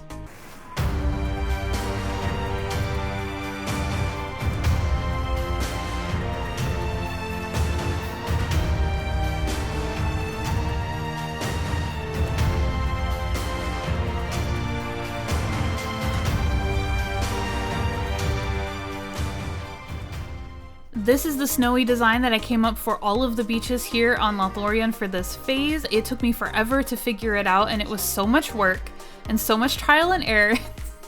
Okay, I'm gonna stop. You guys, I warned you in the beginning. I warned you. I probably wasn't gonna do anything with the beaches for this theme. I beg your forgiveness. Let's head on up here to the neighborhood here on the left side of the island. There's a few updates here that you guys have not seen. Really, it's mostly a few items have shifted around, and then I added some country fencing up here. So you're gonna see country fencing in a couple of corners, defining a few more of these spaces, which I felt were pretty undefined. And so we're just gonna walk up here. We'll just go past everybody's house. So this is Marshall's house here. This is Chief's house here. This, I believe, is Celia's house back here, and then this is Bill's house. So those guys are up here, they're on the left-hand side, and this is what their little neighborhood looks like. So it is cut out of the mountains, the cliffs are here, the inclines are here. Just lots of trees, lots of shrubs, lots of wood, accent fencing, all that good stuff just to make it super rustic. Hey, it's Glitter, that's not my name. Hi, Rosie. I need to get rid of something. Oh, okay. Sure. Sure. You're so welcome, Rosie. We're trying to do an island tour though, so if you could not interrupt like this, that would be great. Okay, bye. All right, you guys, let's head on up this side. I call this the side path, and I have one for the right side and the left side. So let's head on up this path here and just take in, I'm gonna go slower. Let's take in all the trees and the cypress plants and the stones and the campfires and the garden lanterns, which you guys are going to see later. Walking through here later is going to be so magical. I cannot wait for you guys to see it in detail. And here we come right up to our very first land bridge of the island. And here we come to our mailboxes for our additional resident accounts, which still live here. I'm never going to get over it. An absolutely random bench here. a little retro transportation stop. I need to take a picture of this right now. And then here we keep coming up this side path, and we're gonna hop right over here to the left to the shopping district on this side. So up our little incline, and then here we're gonna keep going up. And look, here's one of those fancy little lily of the valleys here on the cliff that started me asking questions. Jail bars, storefronts, fountains, the party light arch. So cute. Very simple. The museum was not a huge focus for this theme, so it didn't end up getting too elaborate, but I do really like how it came out, and I do like the improvement on the original design that I was working with here for the museum. There she is. There she is. Super fun, so exciting. The museum, guys. We're gonna keep coming down here, and let's just walk down the patio really quickly so we can take all of this in. I love that it's snowing right now, by the way. It's so perfect. Lots of plain party light arches, guys. They are everywhere. It helps that they're also made of wood and have lanterns, so they're rustic in their own way. But here is this strip here. We have got Potter's Restaurant, we've got the Able Sisters, and then we've got Tifa's Gym here in this strip with just storefronts and items out here, just decorating it all, filling out the space. We've got our wonderful bistro tables flanked by our plain party light arches, just to make them these fun illuminated eating areas here on the patio for this part of the shopping district. And then guys, let's pop into Potter's really quickly. I'm going to show you just a couple of things. As promised, I told you guys if I was going to update the restaurant, I would show you in the island tour video. So that is what I'm doing. I am telling you the truth and fulfilling my promises. All right, guys, seafood restaurant, so fun. Remember this? This was so fun. Now check it out. The first thing I'm going to point out are the simple panels. You guys remember from the seafood restaurant decorating and reveal video, I busted out the simple panels and I had a different custom design code for dishes. And I was telling you that I had found a new one and I really wanted to try it. Well, this is the new one. And look how amazing this design code is. Thank you so much to this creator. It looks so amazing. So that's the first thing I want to point out to you guys is the new custom design code on the simple panels for the dishes here behind the bar. And then the next thing I'm going to point out to you, we put these pillars, I'm gonna have to get into decorating mode. I can't because this isn't my house. Oh no, guys. You can't even see them. Okay, can I get in the camera? Hold please. Okay, here we go. Oh my goodness. Thank you, camera friends. Remember when we put these pillars on either side of the doorways to add some interest in this room for these entrances to the bathrooms? So I did that, and then in between the pillars, that part of the wall, we had the iron wall lamp, but I felt like it needed something more. So I ended up remembering randomly that I had the hanging shelves that I could put in between these pillars and hang them from the ceiling. So that's it. That's all I needed to show you. Here in this room is the hanging shelves, the new custom design code, and then guys, we have to head downstairs really quickly because I revamped the dining room just a little bit. Just a little bit. It's a little bit different than what it was when we left it. So this is the new dining room, you guys. So I don't know if you remember, but we had partition walls on the left and the right sides where the booths are now. And they were great, and I loved them. But you know what I ended up? I came down here and I was like, this doesn't feel restaurant-y enough. And so I thought, would it make more sense to have multiple booths down here on both sides and kind of squish them together like this? Like, this is such a restaurant now because I have multiple booths here kind of smushed up against each other. This is what it's supposed to look like. So what I had to do to fit the booths like this on these sides is I had to take down the partition walls to gain that extra tile of space that was just enough to fit the box sofas and the tables here. And so then I had to go ahead and grab a couple more glow-in-the-dark stickers so that I could do the window panes on the underwater wall for those two sides as well. So that's all that's changed down here, nothing too crazy. But I definitely wanted you guys to see it because I think it looks so much better down here and much more like a restaurant. Like, it just makes more sense this way. And I was really happy with that. I was happy to make that happen. So this is the finished restaurant officially.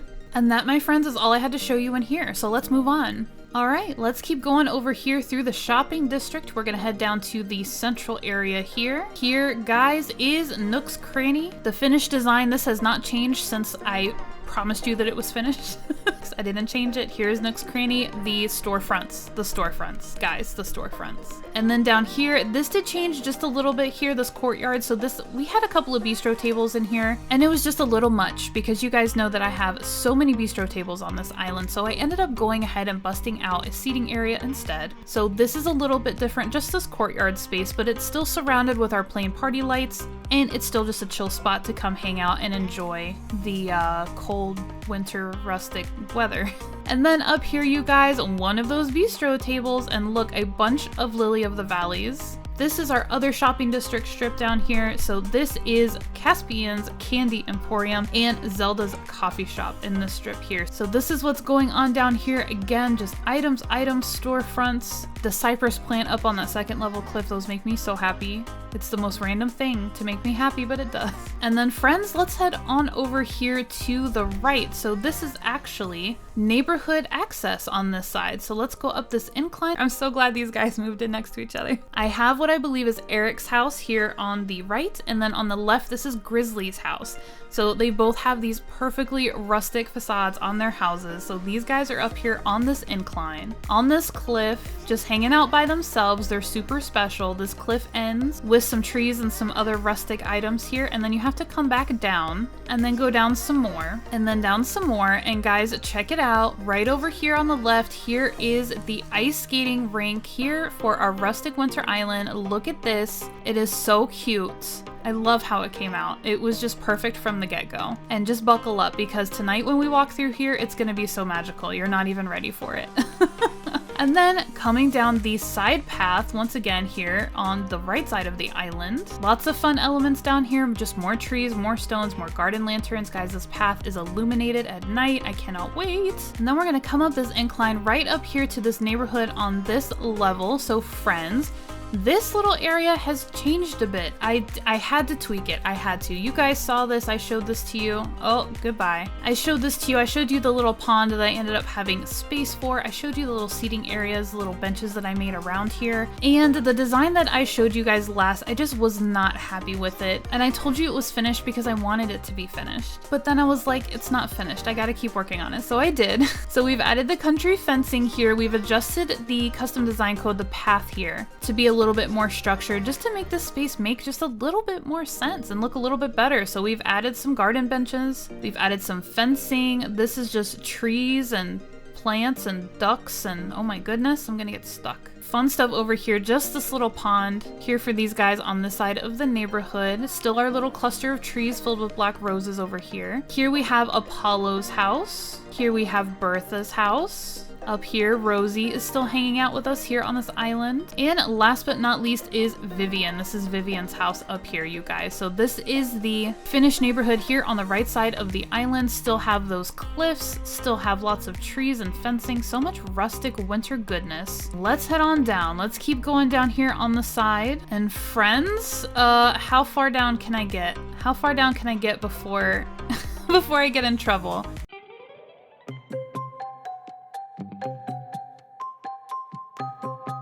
Guys, it's surprise time. Get excited. You guys did not see this coming. I have not told you anything about it. I have kept it super top secret. We're gonna go check out a very special area on the island. Get ready for it. All right, friends, you are familiar with the campsite. Don't worry. Don't worry, I'm not tricking you. So we're gonna head down to this beach, okay? And we just gotta do it. I can't draw it out. Friends, I built a really fun dock down here on this beach because I had to build something around where Captain lives, right? Like, Captain lives down here on the pier. So I had to do something on this beach. I couldn't just do the snow custom design code down here. I had to do something special, so I decided to try and build this dock and implement these yacht items that we got with the update, and I think it came out so cute. This is what's going on here, guys. My super top secret dock here on this side of the island down here on the beach. Just a very highly utilized dock where these boats come in with their goods and we store them, and friends come down here to fish and feed the ducks and store their items, and we follow the dock all the way up here to Captain's Pier, and here is Captain, as always, chilling like a villain here in his little speedboat, waiting to overcharge people for quick boat rides to Mystery Islands. But guys, this is the dock that I created for this beach down here. Isn't this so fun?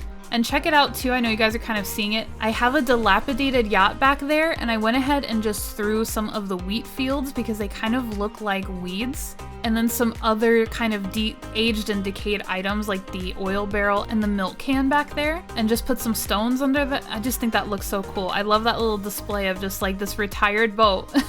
It's all rusted out with all this other rusty stuff. So cool, right? And then here we go, guys, up here to the campsite, and you have definitely seen this before, but let's take a gander here at our fantastic campsite here for phase 3. This was a featured area for this island, unlike the museum we mentioned earlier. Here is our fun eating area. I love how this came out. Our initial speed build did not give justice to the possibility. Here's our lofted camping tent up here on this cliff. So cute, so cute. Here is our official campsite here for the island with all of this good stuff, all of these accessories over here on these beautiful wooden decks. And then down here we just keep going to our other lofted camping tent. Look how cute this is. Look how cute all of this came out. And then let's run over here to the boat real quick, because I just love this. This is such a random little thing that I came up with that I think is so cool. I love it so much. So guys, that's it. That is the surprise dock here on this side. Check it out. Check it out. It's so fun. Now let's head on over to our second land bridge here that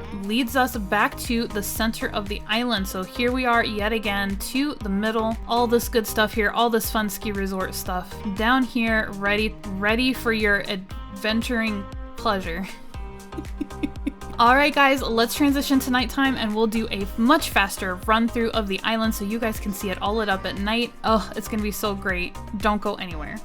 And here we are, nighttime has landed on our rustic winter island, and guys, I'm gonna do a full circuit of the island for us, but I'm gonna go ahead and turn up the smooth jams and walk us through the island without any additional commentary while we finish out this island tour video.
How dreamy is this island, you guys? I am so happy with how the Winter Rustic Island came out. As always, it was work that was well worth it in the end. I think the island looks great. Let me know what you guys think. Let me know what you like best about the island. I think the shopping district for this one does it for me. I'm so happy with how it finally came out after so many different versions. Thank you guys so much for coming along with me on this journey of Phase 3 here on Creature Crossing. Now, take a good look, you guys. You are not going to see the Winter Rustic Island again. The next time you see it, it's gonna be most likely partially deconstructed.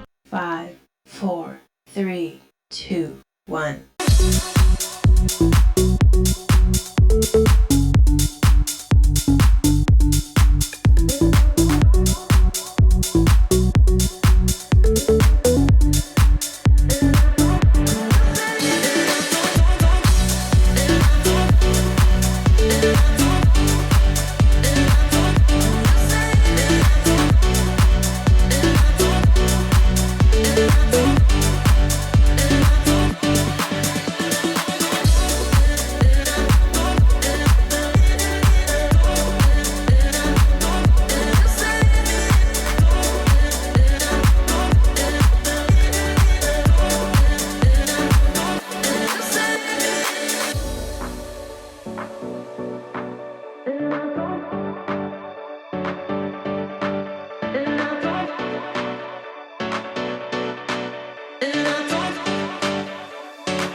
Oh no!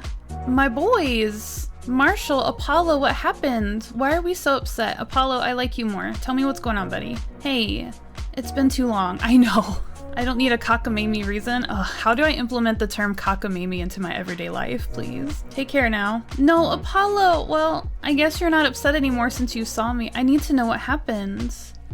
Marshall's fine too now. Ugh. Boys, what's with the drama? Oh, are we good? Okay, let's pop into this. I need to know what's going on. How do you come up with all your confounding flapdoodle? That sounds insulting. I do have a way with words. Cockamamie. Well, all my content is pure original. Marshalls? I'm so confused. You're misunderstanding me? I mean, all of those high flatulent horse feathers you sprinkle all over everyone. What is happening? No wonder they're fighting. We even come up with stuff like savoring the tangy taste of our local cherries. What are we fighting about? Oh, Apollo's like scared.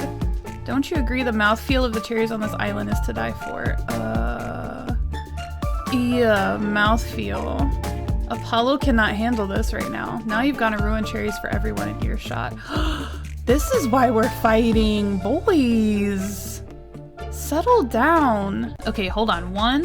Uh-oh. Uh-oh. Is this not gonna be centered? Do we have a crisis? Oh my gosh, hold on. Did I do that right, guys? Please tell me if I'm doing it right. I just want to finish out this cliff real quick. It just makes me feel better. Hi, Apollo. You doing better, buddy? He created some distance from Marshall. Brewster, let me get it to go, buddy. Can you not ignore me? If I made a dish that I could eat, it would give me like 5 easy. So instead of carrying like 20 apples in my pockets and getting 1 point per each apple that I eat, it makes way more sense to put 2 dishes in my pockets and eat 2 things to get 10, you know what I mean? So anyways, reasons. Oh, I just did some math, hang on. Oh, okay. You guys are no strangers. Well, you might be, and hi if you're new here to the channel. This is Fayla. My name is Faith.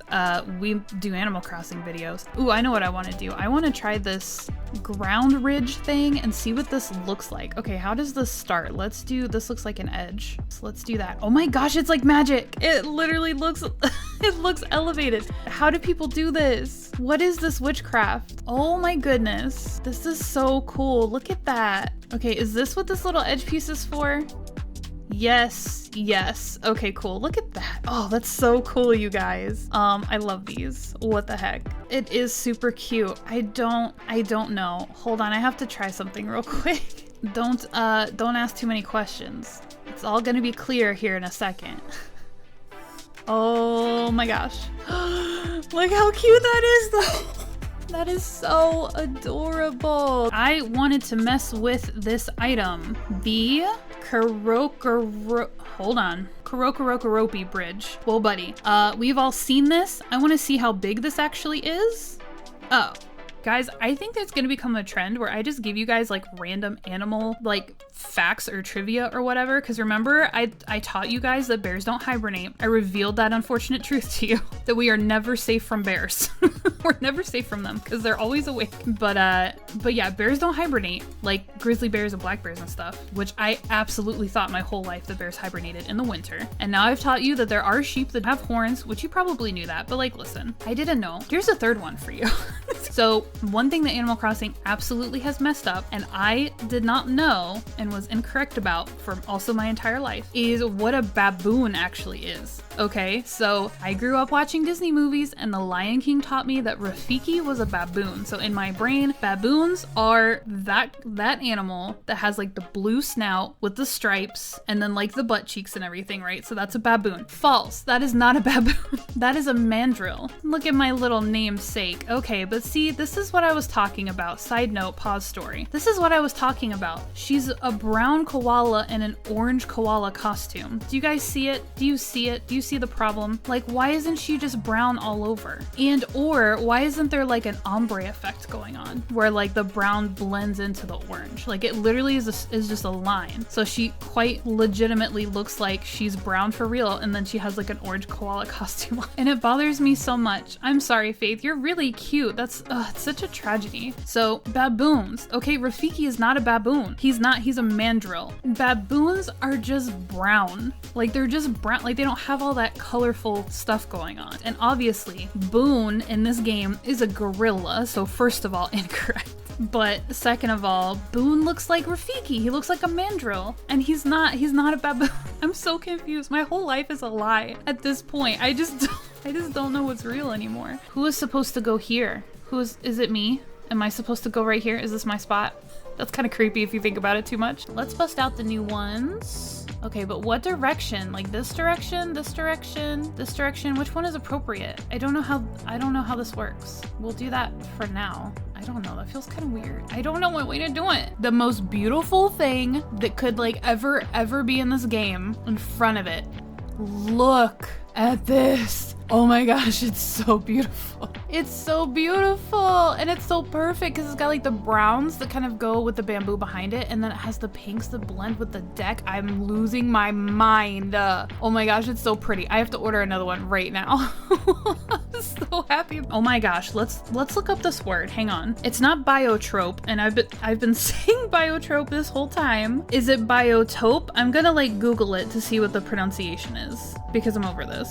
Okay, you guys ready? Hello? Biotope. Okay, sorry if that exploded in your ear. It's biotope. Okay. It sounds the way it is spelled and it doesn't have an R in it, so good times. All right, the floating biotope planters. Oh my gosh. I just add R's to everything. Do you guys remember how I used to call the anthurium plant the Arthurium? What is my deal with R's? I have an obsession, apparently.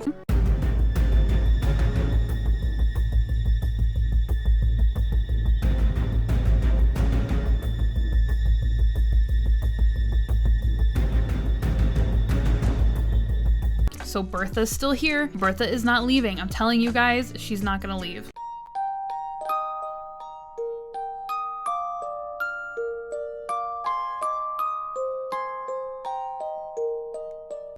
How do I make a Zen gym exterior?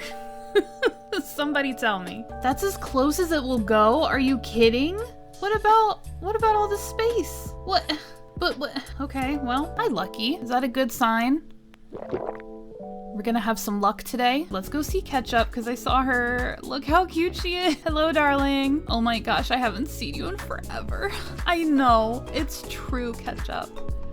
I have a different vibe. I've been having some adventures, yeah. No more. Look at her. Oh my gosh, I can't do it.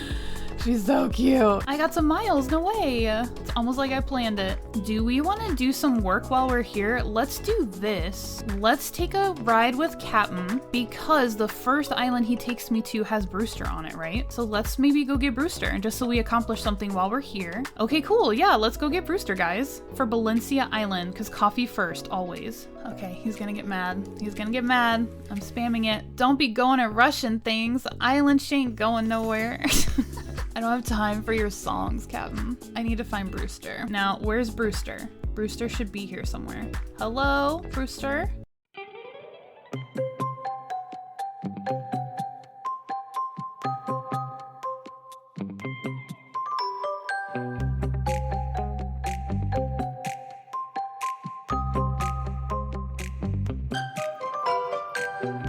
Is he not here? I probably need to go talk to Blathers so he can be like, oh, I have this friend. He likes to hang out on mystery islands where there's gyroids. Yeah, we've got to do the whole thing. I know you love your daughter. Can we please skip this? Blathers doesn't mention Brewster in your conversation with them. This means you need to unlock additional amenities of the museum. Try diving, then donating a single sea creature. Once done, leave and come back. Okay, let's go diving. I should take my backpack off and all that, but we ain't got time for that. Okay, let's go get a sea creature. Bubbles, please. Bubbles, somewhere, someone. Yay, sea grapes. Sea grapes, here you go. Now give me a coffee shop. It's still not a thing. Guys, are you gonna be mad? Are you gonna be mad if I don't get Brewster? This video is getting out of hand. It was only supposed to be an introduction. Okay, so we had Bertha and Nan, right? Still hanging out. Bertha was like, I'm never leaving. You can't get rid of me no matter what you do. I believe Bertha asked to move out first. I managed to hack my way to Bertha leaving us. So here, enjoy this quick clip.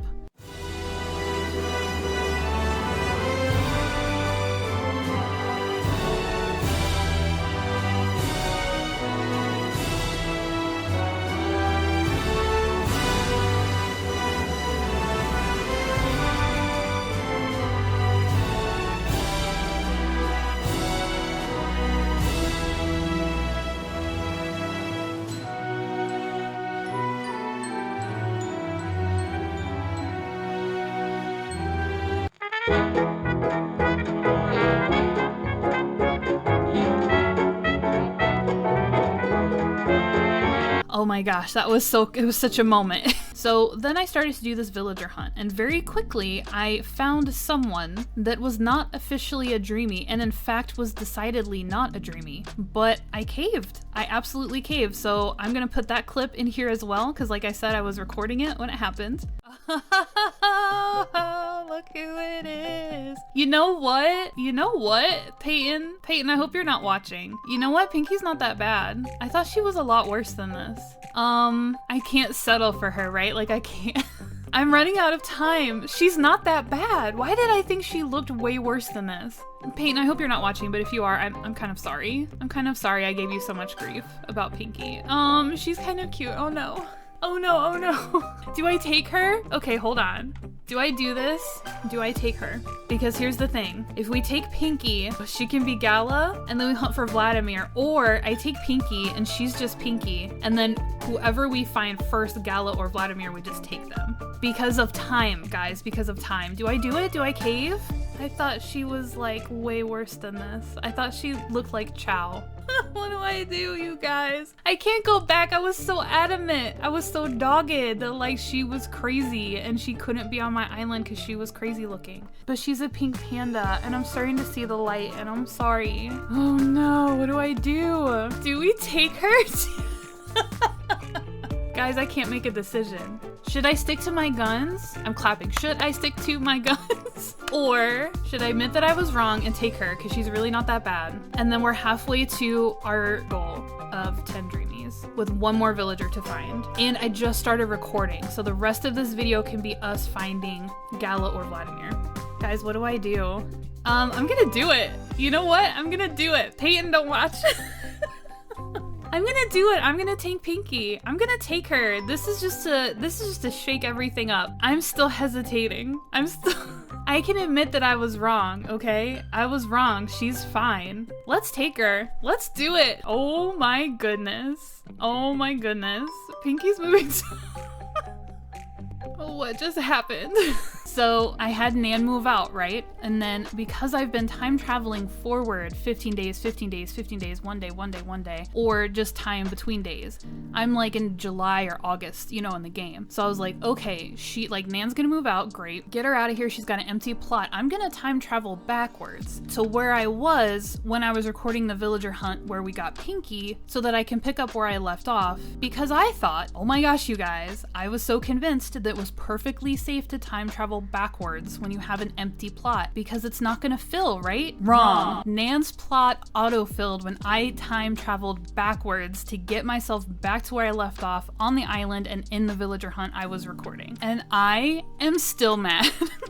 And sad, extremely sad, and also exhausted. Guys, I'm so tired.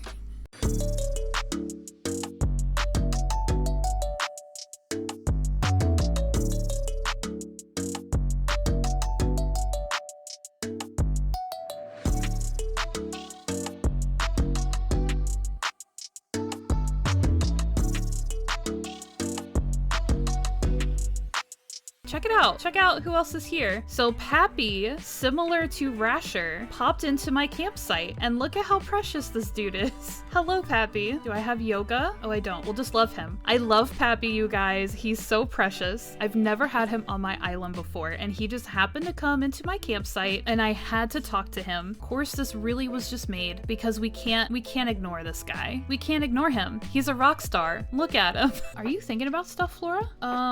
Should I talk to her? I mean, this island is done. No, well, we're gonna wait. We're just gonna wait. Let's finish this tour. Oh my goodness. What is wrong with me? So guys, let me send you off here. You are all absolutely the best. And until we see each other again, take excellent care of yourselves. I will catch you all next time.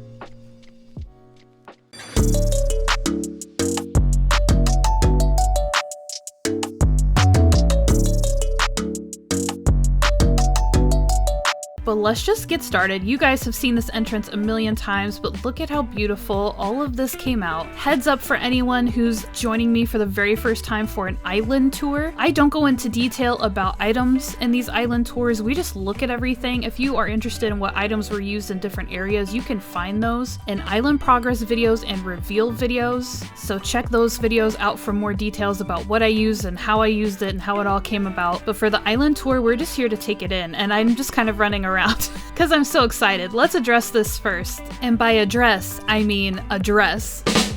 My friends, this adorable custom code, check out this dress. It is so beautiful. It will be on my Instagram. I found this custom design forever ago, and I knew it was the dress I wanted to wear for the Pink Zen Island reveal. It looks like a dress that was made out of a cherry blossom. So that is this beautiful situation going on. So I have to share that with you guys. We dress up for special occasions around here. Okay, tour time. Here is the entrance. You guys have seen this. This is wonderful. This is one of the first things that came together. I adore it. This island is not allowed for me to go in like a big circuit, so we're gonna have to be a little unique in our approach to getting around. But we're gonna go ahead and cut over here to the left into the Zen Garden. Again, there is a reveal video on the channel for this if you want to talk about what's here, if you want to talk about what I did. It'll be in that video for you guys, but we're just here to look at it. We're just here to appreciate what's going on here in the Zen Garden. I love this archway. I love everything that's going on in here. It is so pretty. I love these custom design codes. All right, guys, and here to my next set of diagonal bridges and the cutoff. There there was an exit to the beach here, but executive decision. The executive decision about beaches that was coming. You guys knew it was coming. I do have a beach to show you, but only one, and we'll talk about beaches when we go look at it. But guys, here we go over here. This is the left-hand side of the island, and this is the left neighborhood, starting with my house here. I've done a complete house tour, so if you want to see what's going on inside of this gorgeous building right here, just check out the house tour. It was the video before this one. We are not going to go in there today. And then we come across here. Now I added some little islands with some bamboo shoot lamps. That is new, so I should point that out to you guys. Also, this arrangement changed. This used to be just a simple well, and then I used my brain a little bit harder, and I was like, how about some trees and some flowers and a croppy lantern? I think that's a great idea. And then guys, here is the shrine here on Lothlorien for the Pingzen Island. This has also been shown to you guys in detail, but look at how beautiful this is. I can't wait to see it tonight with just these lamps in here, making it so zen and so wonderful. I give you the shrine. I give you the shrine. Now let's cut over to this path. I absolutely love how this is just a bunch of path kind of broken up. It's like a little intersection. It makes me so happy. But let's go up this path here that is beautifully bordered by my imperial partitions and my cherry blossom trees. Also added this here in this corner. You guys haven't seen that yet. I just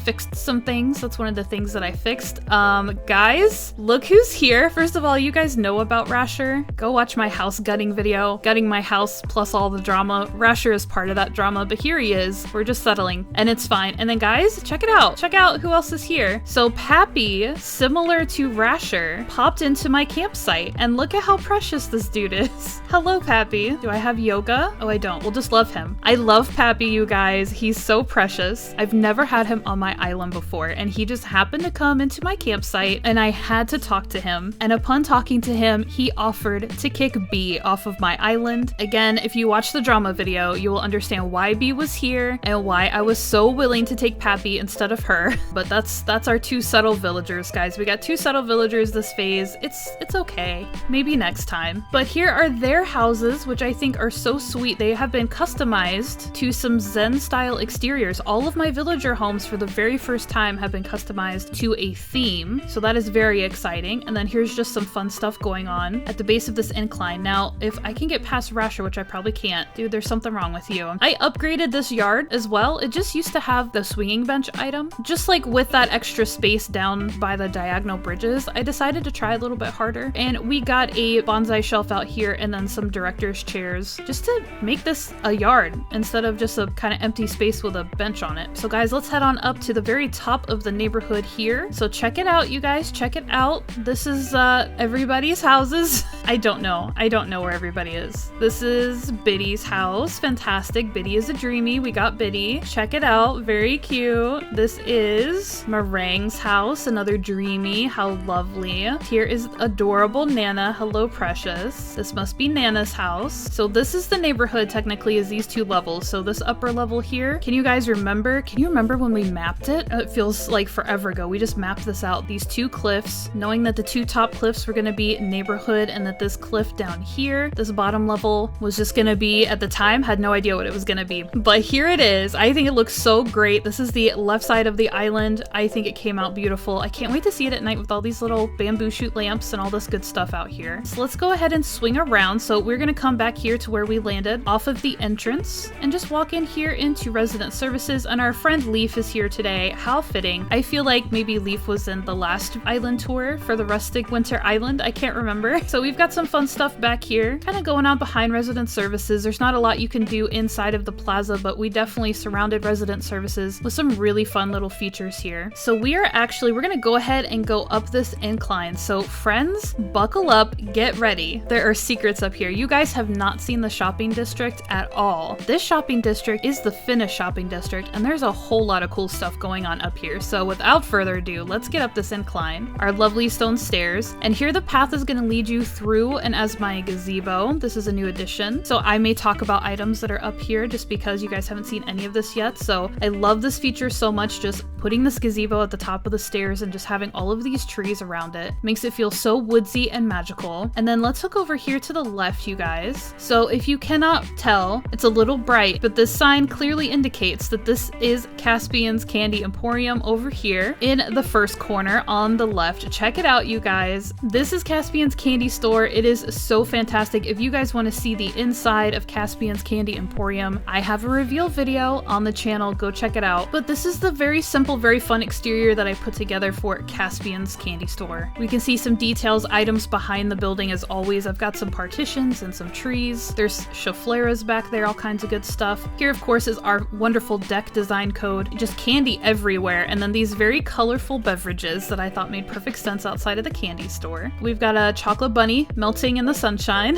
We've got a lollipop that Jack never got his hands on that's over here hanging out. And of course, this is the Plaza balloon cart. This is so precious. I love this item with my whole heart. It is so cute. So that is all that's going on here in front of Caspian's. And then we keep coming up this path here, guys, and we're gonna actually cut back here a little bit so you guys can see clearly. We've got some trees, shrubs, flowers, a paper lantern there in the corner, just like a little arrangement. And then I've got my ABD machine and a couple of mailboxes here. So as always, when I build a shopping district, I usually take the mailboxes off of my resident homes and put them all in one space. So that is what happened here. To make this an even more functional space that kind of made sense, we added the ABD machine. So this is Caspian and Potter's mailboxes out here. We've got some Senmaizuki barrels and some fun decorative items here. And then if we keep coming up the path here, we will find ourselves, you guessed it, at Potter's Seafood Restaurant. Guys, check out how fun this is. So this idea just came to me to get a whole bunch of fish and stack their tanks out here. So we've got this wall of fish, and then even though you cannot see it, details matter. Here's this wall of fish over here on the very far left. And I don't know, I don't really eat seafood, but I don't know if I would want to see all of these live, beautiful fish living happy lives and then come over here and eat them. But you know, there's always at least a lobster tank, if nothing else, at your seafood restaurant. So that is how I decided to decorate. We've got the small cafe table, and then these are the counter chairs, some really fun items to be patio tables out here. And we've got some fun snack bread on a serving cart, so great. So guys, there are actually 2 videos about Potter's Seafood Restaurant, so go find those on the channel if you want to see that get built and enjoy the final product. So let's keep going up here along the left hand side, just up this path, and this is so fun, you guys. So on this side of this bridge, we've got the evergreen ash plants, we've got some shrubs, some lights, a stone lion dog, so much cool stuff. And then we're gonna come up this incline here to this landing, and this is the very top of the shopping district. And here I just have this fun arrangement. We've got some samurai armor hanging out over here on this side, with just other fun decorative items out here on this landing with a stone path leading you to the next bridge. So fun, so cute. I love the actual landscaping of all this. I think this layout is so cool to have these bridges over this water. And here, guys, we are at Nook's Cranny for the Pink Zen Island. This is such a fun design. I need to get like perfectly centered because it's me. Okay, so guys, usually with Nook's Cranny, I try to hide it because as much as I love it and it's cute and everything, it's very loud and kind of tacky. It's just these very vibrant blue and red, yellow, orange. So I usually try to hide it to fit in a theme, but for this theme, I decided to lean into the color. So as you can see, we've got the cart banners back here behind the building. I've got some simple panels with a really cool custom code on there. We've got some stalls customized with this amazing blue tile design to coordinate with the roof of Nook's Cranny. We've got some really cool items out here. So this is really just supposed to be an extension of the store itself. So these are just other items that you could find in Nook's Cranny. So we got some decorative plates, some vases, some Zodiac figurines, really cool stuff. And then I also created a bit of a seating area here. These are the plastic benches customized to red. Obviously, I've got a pagoda back here. We've got a Senmaizuki barrel. We've got the mochi pestle over here, just to make kind of a cool place you can sit down if you want to. Obviously, we've got a couple more benches, another barrel out here out front, and then the same thing's going on over here. So guys, this is Nook's Cranny for the Pink Zen Island. I love this. Like I said, I've never just leaned into the colors of Nook's Cranny. I've always tried to hide them. So this was a lot of fun to do, and I think it turned out really good. I really love it. So continuing down here, let's go across our bridge. Same landing, same stuff. That's a samurai suit back there. Just very cool things. And then we come back down our incline to a similar layout to what was going on before there on the other side. And then this was really, guys, having this river coming down the middle of the shopping district was such a goal. So I absolutely love that I was able to incorporate a waterfall and then have that feed into the river. So if you guys noticed up there on the Nook's Cranny level, I had infinity style rivers. So they were falling off the back of the cliff there. And then we've got this waterfall coming off of the front and feeding into this river that goes all the way down the center of our shopping district. So fun. And then guys, over here, we have, you can see the sign down there, we have Zelda's Coffee Shop. Check it out. How cute is this? Again, I cannot get over these exterior designs. So great, so perfect. We've got these these super fun banners. I found this really cute custom design code with this coffee cup. The brown and beige tones in the custom design coordinated with the house so well, so I was able to do that. So we've got those fun banners up there, some paper lanterns here on this patio. We've got our metal and wooden tables and chairs with just different drinks. And again, this really cool deck that I forgot to point out at Potter Seafood Restaurant as well. This deck right here, so cool. So yes, guys, this is Zelda's coffee shop back here. She's got a reveal video, you know it. And then back here, guys, I had one more mailbox to do something with. So I decided to make this a little bit even. So I have 3 black pieces on either side. So on this side, I did the foam box. Of course, this is Zelda's mailbox. And then I have the steel trash can customized to black. So this is all just very functional back here. Again, just a fun little corner to tuck those mailboxes into. And then we keep coming down here, past some fun and decorative things, following the path on down here. And then guys, here we are at Able Sisters. Look how cute this is. This is so precious. When I first mapped this island, you guys remember, I completely forgot that the Able Sisters existed, and Tifa's house was originally going to be up here, but then I remembered that I had a clothing store.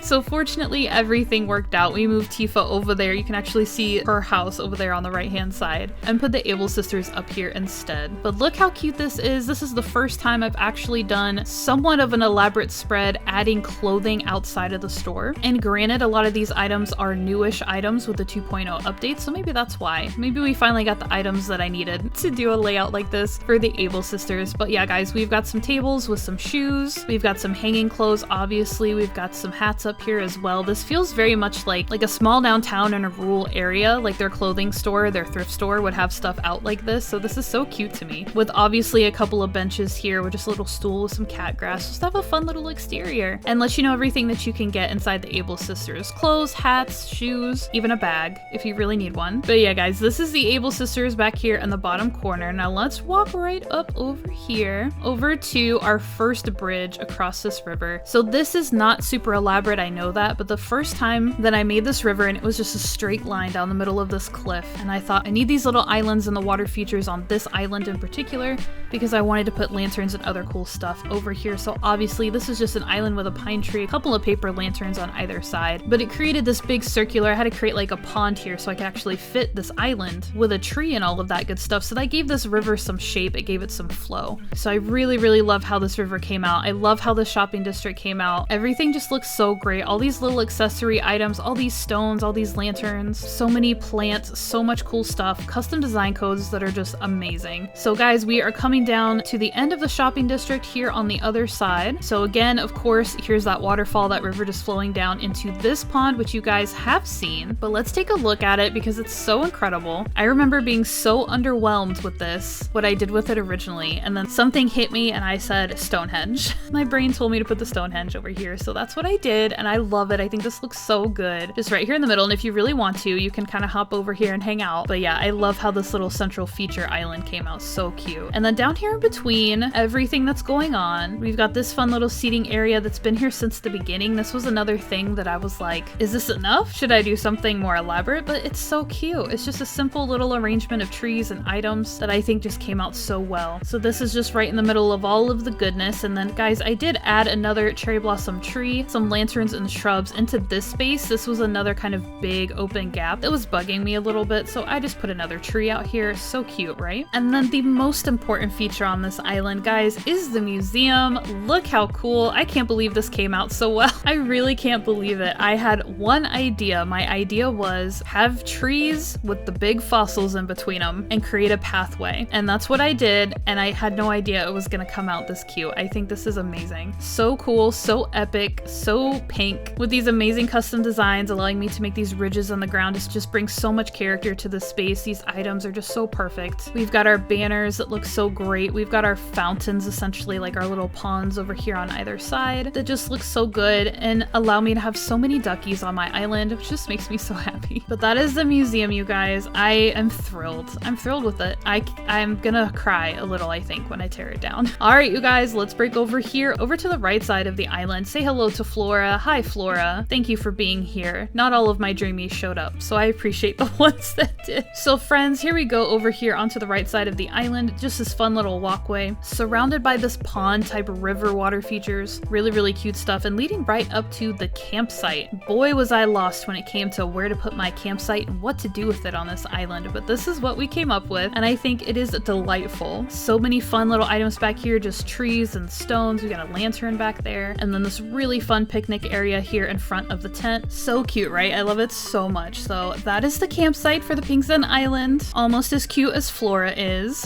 And then we're gonna come right on up here over yet another bridge across yet another waterfall. And here we just have this in between, this little landing here, where a lot of fun things ended up. We've just got some fun decorative items here, just filling in the space on either side of our path, leading up through another gazebo. Yes, here was the faded corner, you guys. We decorated this area together. Can I get back here? No? Okay, that's fine. But this corner, I did end up switching the trees and the pine tree around. There's just some orientation changes, but no big deal. And then guys, here is Tifa's gym. So cute. It actually came out really well. Despite being a building I had no idea what to do with at first. But those videos are on the channel if you guys want to watch this gym come together. And of course, Tifa's gym reveal is a video on the channel. It's old, but it's up, so if you want to see the inside, go check out that video. But yeah, we just did all this fun stuff out here. This just very gym-oriented design out here for the exterior of her house. And then friends, here we have, I don't know what to call, I kind of want to call this like a petting zoo.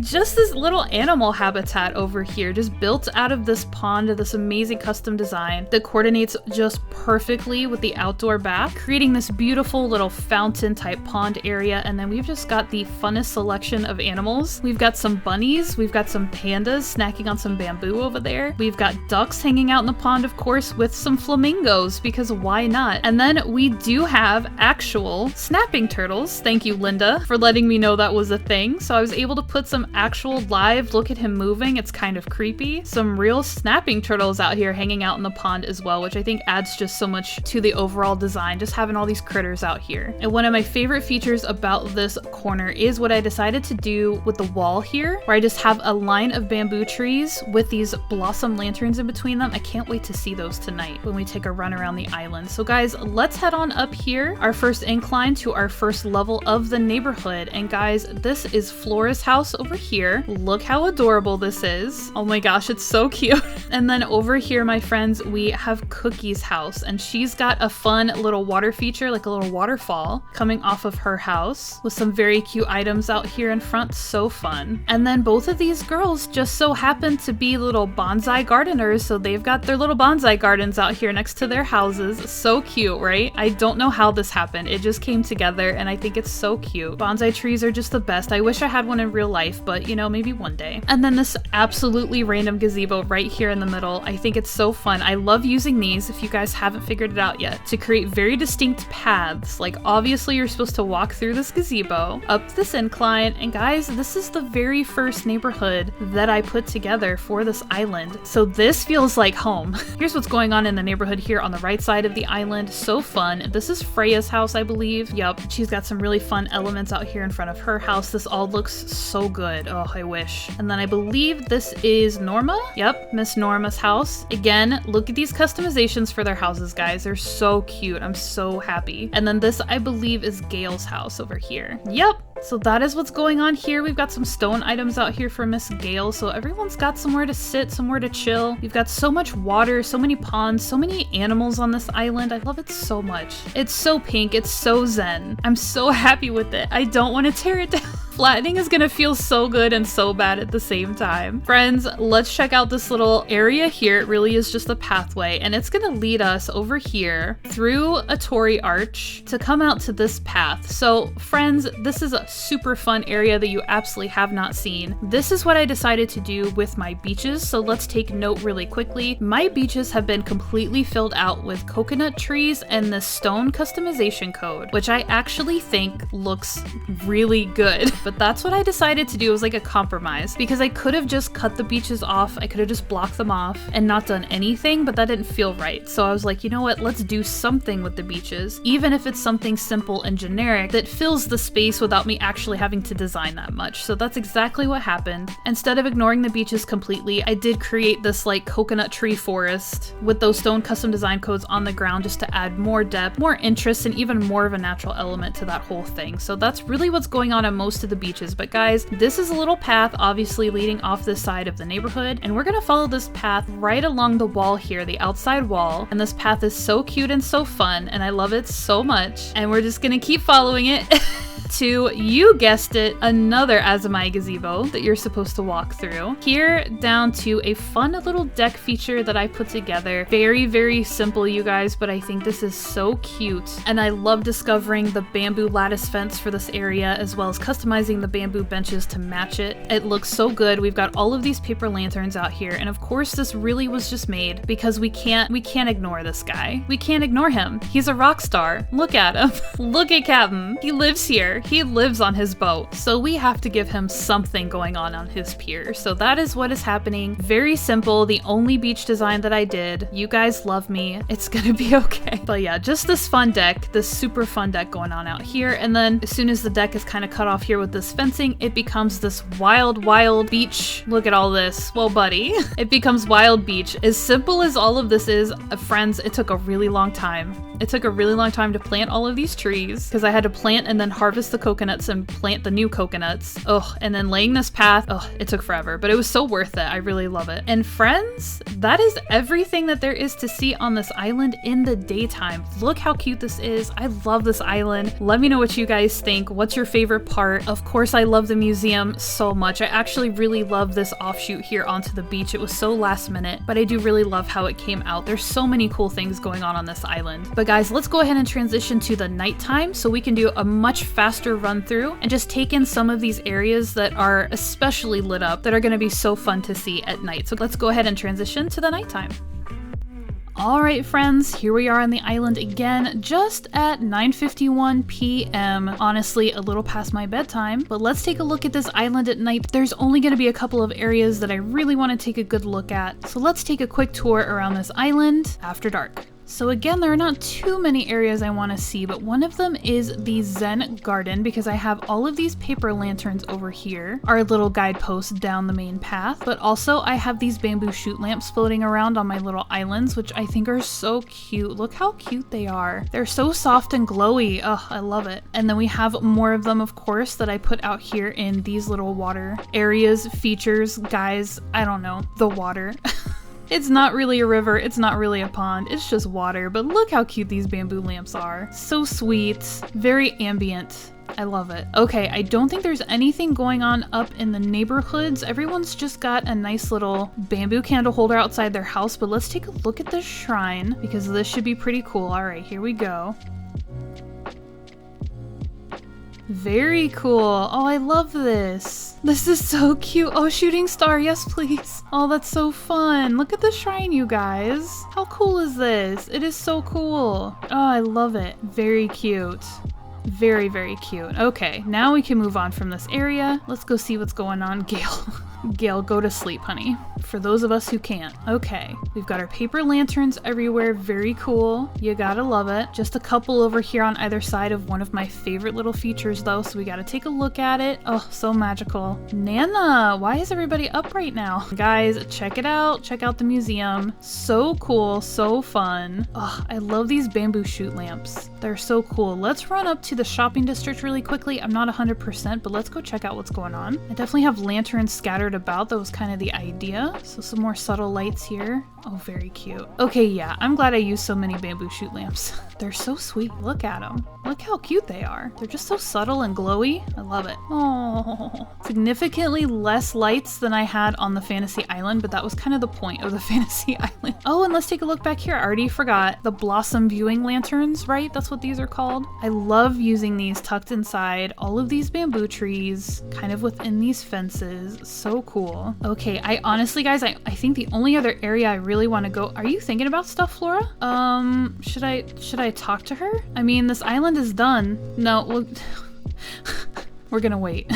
We're just gonna wait. Let's finish this tour. Oh my goodness. What is wrong with me? I do want to just go ahead. Oh, look at these. Oh, look at these. Oh, I love it. Oh, so cute. I love it. I love it. And the bamboo dolls too, glowing. So cute. It is this path, you guys. I want to walk down this path really quickly just to take in all of these paper lanterns just lining the path. I really apparently like to use them to guide you places through our gazebo and then down to this deck, which we also have a bunch of paper lanterns out here. Oh, cute, you guys. Look how cute this is. Can I get another shooting star for the occasion?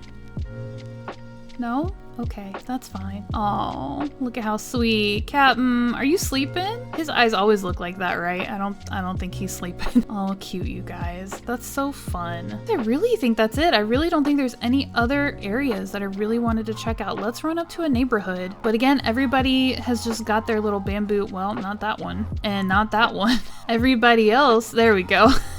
Their bamboo candle holders outside their house. And that's pretty much it. So cute, so sweet. So yeah, the beach and the shrine. And then my kind of bamboo walls with my blossom viewing lanterns. I definitely wanted to see all of those.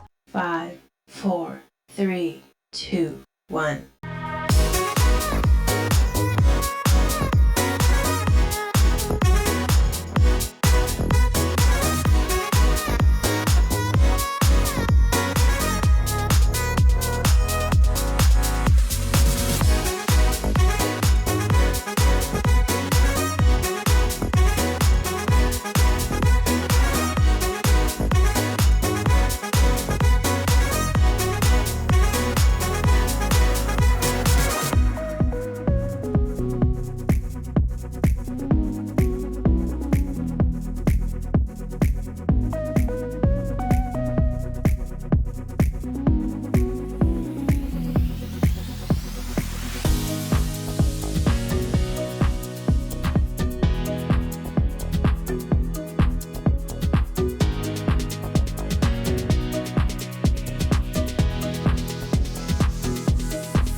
So let's get started, let's see this island, let's talk about it. But first let's take a look at the map here. It's not a very impressive map, I'm not gonna lie. I'm not one of those ACNH players that creates a gorgeous map along with a gorgeous island. I really just focus on the island and hope that the map doesn't look too bad.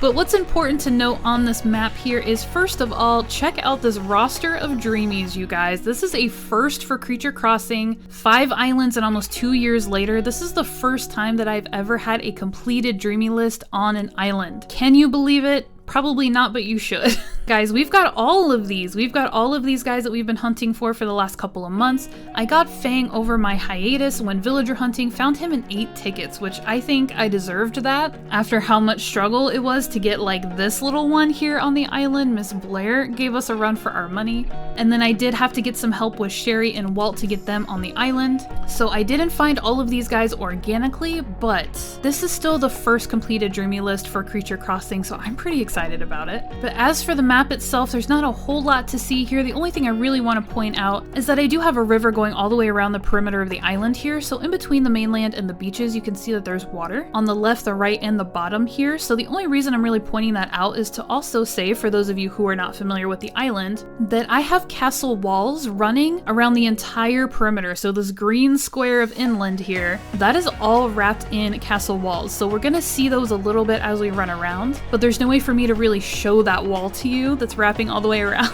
other than to say like, hey, see this moat? There's castle walls inside of that. So this is the map, you guys. Nothing special, nothing impressive, but look at all those dreamies, right? Just look at them. Okay guys, here is the entrance. So many of you have seen this over and over and over again, but let's pretend that you haven't. Let's pretend that you haven't. So this custom design code that I'm standing on right now, this stone path, it's so beautiful. I love it so much. This is my reminder to let you guys know, per usual at Creature Crossing, all of the custom design codes that I use for this theme are going to be in the description of this video, along with the updated dream address. Guys, the Pink Zen Island is no more. We only have phase 4 videos to remember her by, because the dream address has officially been updated to this completed island of this modern castle core theme. So if you guys want to grab any of these custom design codes, or if you want to take a walk through the island yourselves, that information is down in the description for you guys. And if you absolutely love this dress, as I do, all of my clothing custom design codes that I use, I post to my Instagram just to have them all in one easy to locate place. So if you guys want to check out Creature Crossing on Instagram, I have a lot of really cute clothing design codes, none of which I have made, all of which I have used. So with that being said, here we have the entrance to the island, our castle city here, that is a blend of modern city, castle core, and farm core, because all of my villager houses have been turned into little farms or shops. So this island really is a mixture of a lot of cool things, and I can see it's already getting kind of stormy and overcast, so I need to hurry up and show you guys this island, because it's probably going to start raining soon. Anyways, here is the entrance. We've just got one cliff here. We created these waterfalls. I have these valiant statues up here on the inclines, along with these garden lanterns flanking either side of that cliff here. The cliff ends abruptly because in the very far left corner you can see the river on the outside of the wall. That's the moat. So these cliffs literally just kind of happen right here at the entrance, and then they get cut off by the moat, which wraps all the way around the island. And then we've got our big round topiaries here. This gate is the entrance to the walls that wrap all the way around the city. It's not hard to figure out for yourselves, but friends, here first of all is resident services wrapped in its own little castle walls here. But the color scheme for this island is very much white, yellow, and let's be honest, green. It's the summer island, it's bright, it's sunny, so these are the colors that you're gonna see all over the island. Featured items are topiaries, they are pergolas, garden benches. When I design islands, you guys, I want the whole island to feel like it's one big complete design, just spread over a lot of space. And the easiest way to do that is to use similar items all over the island, as well as keep that color scheme intact. So it may get a little repetitive, but that repetitiveness allows the island to flow and feel like one big cohesive design. So you're gonna see a lot of these elements as we walk around here on the island. Since we're coming right onto resident services from the entrance, let's pop in here. Friends, this is the most basic resident services I've ever had. And the reason it is so basic is because castle walls turn out to be very limiting. They make spacing very difficult and they take up a lot of space, and to properly wrap the resident services plaza and castle walls meant that I had to sacrifice putting anything fun kind of in here on the perimeter. So as you can see, I just have some flowers and shrubs behind the building here, but really the decoration for resident services for this theme is the castle wall itself. And look at all of these gray dudes in here. Avery, Antonio, Gonzo, and Fang. Hello everybody. I love it so much. So that's resident services, really nothing to see, nothing to write home about. But it's a castle. It's its own little castle, which is pretty fun. Guys, you'll see under these pergolas here too, this is like my favorite custom design code of all time, is this dirt path that just melts right into the grass. It's so beautiful. It looks so natural. I'm never gonna get over it. It's so great. I love it so much. And then we have all these other fun custom design codes on the ground here. We've got these nice soft green leaves that coordinate with the dirt path. We've got some white flowers. We've got some green flowers. We've got some yellow flowers. These custom design codes just to fill in any blank spaces to make everything feel really complete. Where there are castle towers, there are anthurium plants. So that is what's on top of all the towers here, just really making something cute going on top of the castle walls. And here's the left side of the island. This is the main path and it's gonna go right up to the top of the left side of the island. Guys, once again, I've created an island that is like 3 vertical sections where you have to go across the bottom of the island to get to all the different sections. You guys have to help me. Next theme, please push me to make an accessible island that you can literally walk around instead of having to go down to the bottom to cut up to the top. Anyways, this is a super fun path, more of that great custom design code, just lots of fun stuff here. These garden lanterns, more pergolas, more topiaries, hedges, all of that good stuff. The first real feature that I have to show for you guys for this island is the ruined campsite here. So I feel a couple different ways about there being a camper here today.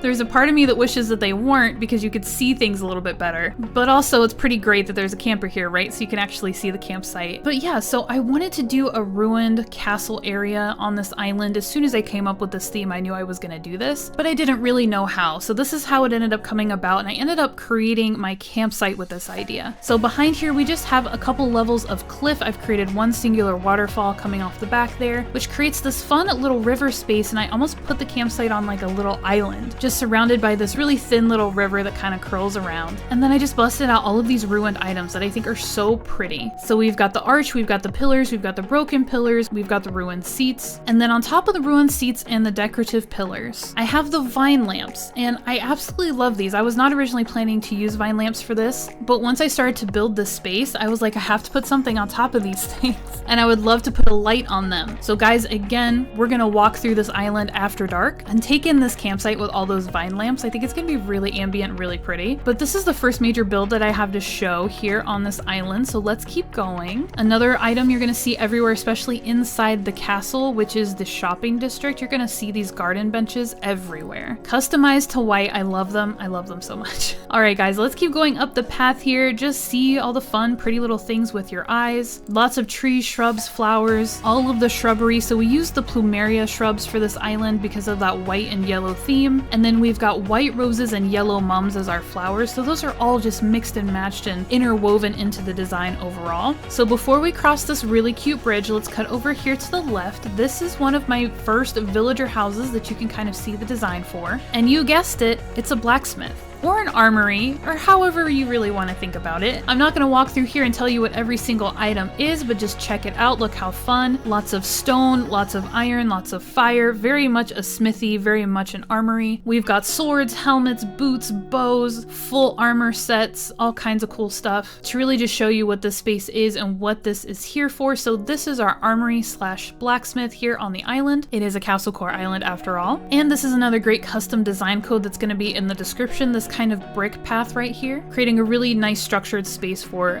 this little house here. All right, you guys, and then heading over this bridge, which yes, this pond exists exclusively, so there can be a bridge here. That is the only reason there is that little pond here. But we come off of the bridge, and this is going to shoot us off into our first section of villager houses. So along this really cute path, past this well, and all these trees and all these shrubs and all of this fun stuff, our first little farmstead, we're going to come up here and check out this little house here. So here obviously we're growing potatoes and carrots. We've got our little root farmer. So also with the quotes farm core element on this island, things are going to be a bit repetitive. There's only so many items that make sense for farm core. So you're going to see a lot of similar things in front of a lot of these farmhouses. But again, it makes the entire area flow and mesh and work together. So it's all good. It's all good. So there's our first little farmhouse here. And then up on this side, guys, no one has seen this yet. Guys, this is what I finally figured out for this little honey farm. Okay, I was struggling so much with this because nothing I did made sense, really, because these beekeepers' hives have to go on the ground. They won't go on a table or anything like that. So the way that I solved that problem, as you can see, is I built cliffs so that they could be on the ground like they want to, but I could have them elevated the way that I wanted to. So we've got a bunch of beekeepers' hives here. We've got a bunch of garden wagons, a bunch of these really cute honeybee models. We've got a wasp's nest, and really what helps this whole design come together are these custom design codes, this kind of spilled honey that I kind of have underneath the beekeepers' hives, underneath this bee right here, underneath this wasp nest right here. I just went desperately hunting for custom design codes to try to make this space work, and I found these really cute splotches of honey. So again, those custom designs will be in the description, but this whole design finally came together for me, and then I was able to use these garden wagons to create all of these flowers, because what do bees do? They pollinate. They're gonna feed off of the flowers to make their honey. So that all makes perfect sense. And then fun story, guys, completely randomly, this is Sherry's house now, Sherry the monkey. Everybody always makes fun of her because she's got yellow hands and feet. I've decided that it makes perfect sense that she's the honey farmer. So her little yellow hands and feet are just her getting messy with her honey, okay? So we're gonna stop judging her, we're gonna stop calling her names, and just let her be a little bit of a messy honey farmer, okay? Sherry's great, leave her alone. All right, guys, we keep going up the path here, just past more stuff. One of my favorite features over here, Shep is sitting on his crop, we're gonna ignore that. One of my favorite features here was figuring out to put two of the retro transportation stops together facing each other to create this kind of corrugated steel shed. I love having this over here. It makes perfect sense in a farm core element, and I just decided to try it and it absolutely came together, and I love that. I love having little storage sheds back here. So here we have Shep growing our pumpkins and our cabbages, and then over here we've got some of the fun. This is all the spooky stuff, right? But it's just flipped around, of course, because he's the pumpkin farmer. Now we keep going up here. We've got this fun little hand cart, which of course you'll see everywhere, this cute birdhouse. And then again, trying to do that trick by putting items like this together. These of course are the storefronts, and I actually push them together back to back. And if I angle downward, you're gonna see right through them. But if I keep this angle on the camera, it kind of looks again like a little storage shed. And then here we have our wheat farmer. So we've got a lot of fun stuff out here. We've got a winnowing machine. We've got some stacks of bags that are obviously supposed to be bags of grain. I've got a fun little hay bag, just trying to scream wheat farmer, right? Like grain and stuff. So here's our wheat field, our teeny tiny little wheat field that I have to run through every single time. Here's our special wheat here, our golden wheat or something, if you will, with our windmill and all of these castle walls, guys. The whole place, the whole island is wrapped in a wall. It is a giant walled city, and I think it came out so cute. So this is the entire left side of the island. Again, these vertical sections, I don't know what it is. I like default to it, so I need to fight that habit. So we are gonna come back down here just for the sake of showing you the outsides before I show you the insides, which sounds very strange when I say it like that, but I want to save the castle for last. So let's come across here now, going the right from the airport. You guys are gonna see this, and a lot of you have already seen it, but this is a really fun tunnel that we made that takes us up to the entrance of the main castle, which is the shopping district. So this is just some really cool stuff that happened here just in front of this path. Lots of fun features, lots of cool stuff here with this really fancy tunnel, but we're gonna bypass this for now. We're gonna walk over here to the right. Now this is my house here on the island, and this design came out really, really good. We had to do some crazy stuff in the middle of the phase. We actually had to shift most of the island over a couple of tiles. So I basically created this entire design for the exterior of my house and then had to shift it all piece by piece, a couple of tiles to the left, and that's all I have to say about that. But this is a really fun exterior that I did for my house, just keeping to that color scheme, that green, that yellow, that white, items like the pergolas and the topiaries and all of that good stuff. And then I ended up doing these cute little ponds, and I went ahead and allowed for the Bunny Day topiary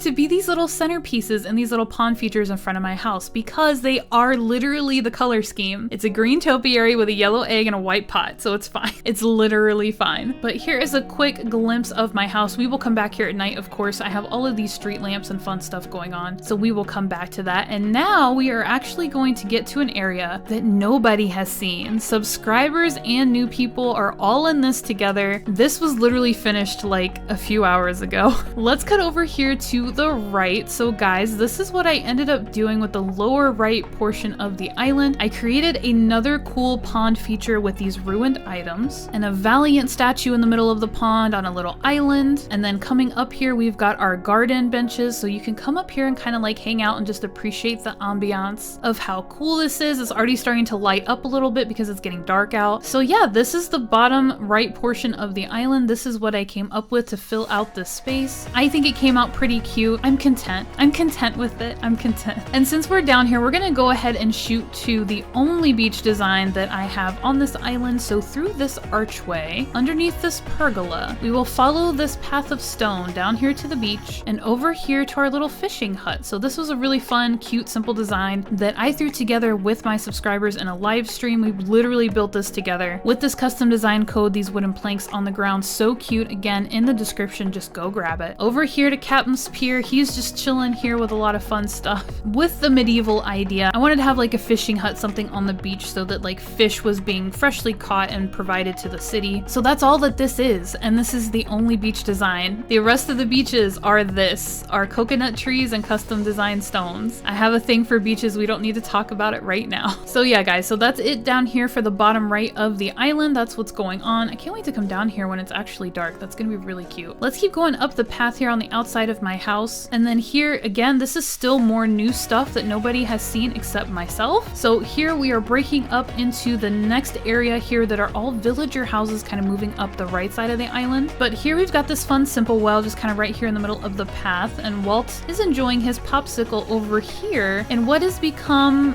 the like flower shop. I say that with a question in my voice, the flower shop.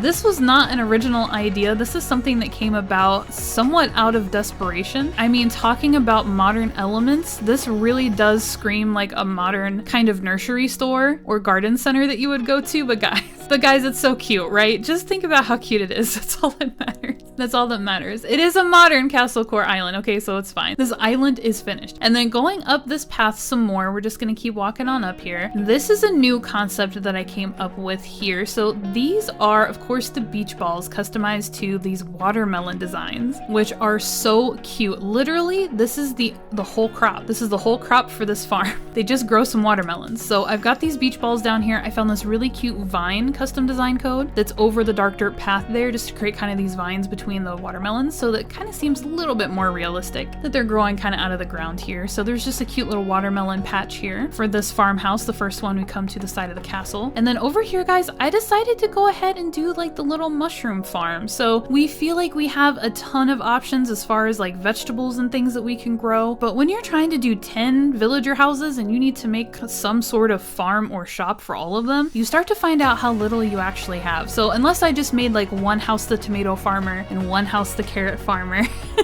it wasn't gonna work out. So I have a person who's growing mushrooms. Okay, mushrooms are a vegetable, right? But this is just what it is. This is what it is, and it's fine. So we've got a mush parasol over here. We've got the partition against the house. We have the mush log. Really cute stuff, right? All right, we keep going up, and here we have our tomatoes and our sugar cane. So again, very similar. Oh look, the medieval side buildings, their lanterns are coming on and starting to get dark. So exciting. But here's this cute little spread out here for this farmhouse. So again, sugar cane and tomatoes over here, just with these rustic kind of farmy elements here around the house. And then over on this side, some more of those makeshift storage sheds, along with the silo in the corner there. So this is crop storage right here. And then we keep going up the path here. We've got a tub with yuzu because this is turning into our orchard. So I do actually have fruit trees growing. That is a crop here on the island. So over here we have our pears, and then down here we have everybody else. We've got our apples, our oranges, our peaches, our cherries. So cute, right? Just to have a little orchard out here. We've got another silo. We've got a fruit basket here. Some other farmy storage elements over here coming up to this little farmhouse. So again, very simple, very repetitive. All the farmhouses are very small. There wasn't a lot of space for crops. There wasn't a lot of space for lots of cool elements for farm core out here. This is how it turned out. And I actually think it's really cute. And I think that it fits the theme. Like the fact that this isn't a farm core island, that this is a castle core island, and that I just have these farms because you're going to have them to support like the main castle structure and the shopping district there in the center, I think is really cool. So I'm pretty happy with this, how this all came out. Now let's check out these features I was kind of avoiding on the other side. So let's run down the middle yet again. I want to approach the central space with the tunnel. I want to go through the tunnel to get up there. So here we go, back to the middle here, kind of off of the airport. So now we're in the bottom center of the island again. Let's go up and let's do this.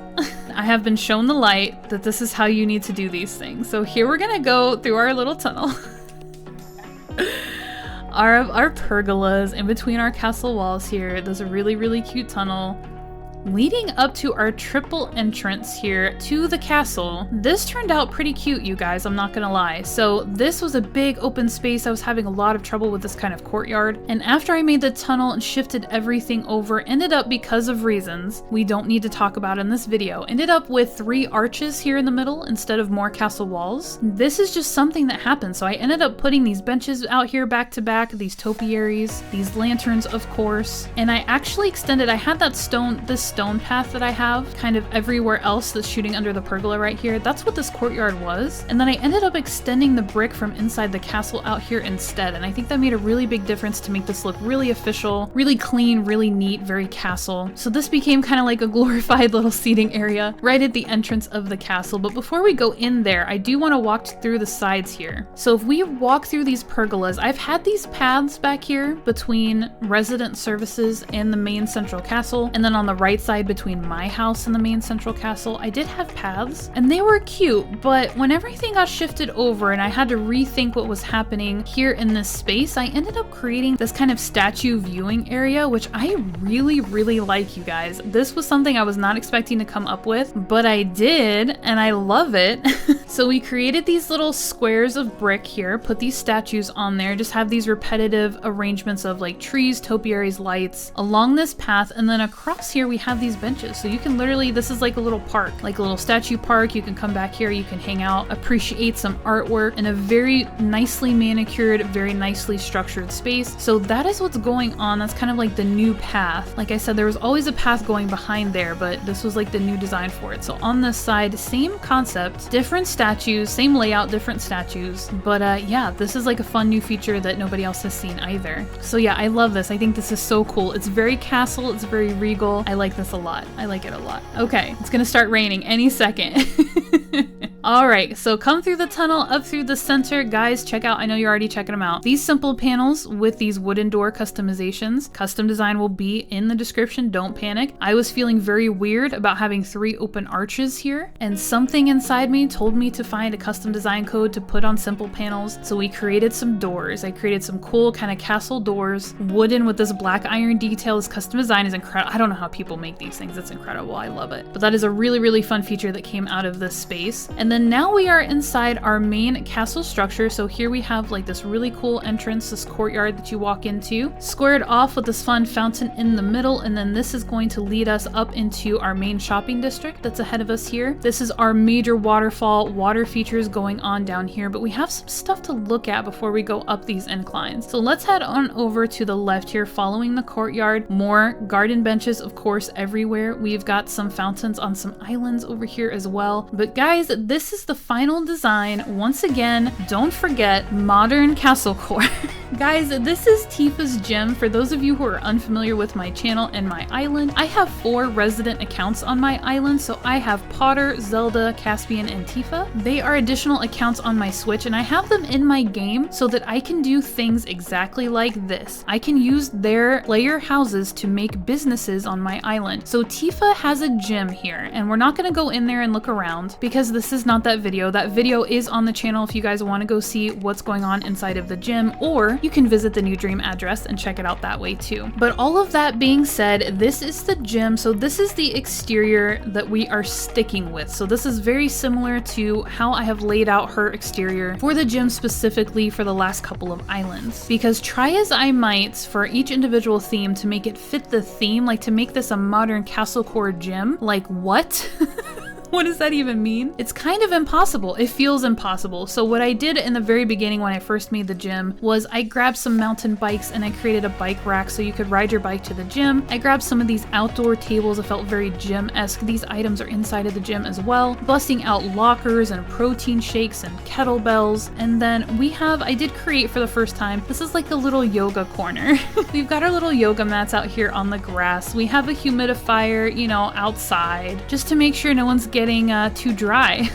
Too dry out here while doing their yoga. It sets the mood, okay? So this is the very simple exterior that I did for Tifa's gym. It just makes sense for a gym, even if it doesn't necessarily make sense for the castle theme. So we're gonna go with that because I could not come up with anything better. Over here on the right side, we have Caspian's candy store. Once again, you guys, I tried to change it. I tried to make it work for a castle theme and I could not come up with any good ideas. So we reverted back to the pink diner items, the candy machines, the colorful juices, all of that fun stuff out here outside of Caspian's Candy Emporium. I turned his house pink again. It just makes sense. It's a candy store. And again, if you want to see the interior, that video is out there on the channel, or you can check out the dream address to see the interior of Caspian's Candy Store. But that is what ended up happening for the exteriors of these establishments. Moving on, we're going to head right back up into the center here of the shopping districts. We're going to go up this bridge, and then we're going to go up this incline. And here in the very center here of the castle, this is the museum, obviously. This design came out of a lot of like blood, sweat, and tears, also a lot of help from viewers. This design came out of one of my subscribers' heads, and then I elaborated on it, and then it changed the entire layout of the island once it was done. But here is our fun castle core museum. I think it came out really cute. I like this a lot. It's very simple, it's very understated, but I like it. So here on this upper level, we have bridges going across as well. So there's this fun spread back here, across this little bridge, and then here we come to the Able Sisters. Now, again, if you are a subscriber and you were hanging out with me in live streams, you guys saw how much I was struggling with having the Able Sisters and Nook's Cranny up here on either side of the museum because we ended up building that castle kind of around the museum. I felt like I had to build castles around all of them. Well, I settled down, guys, I settled down.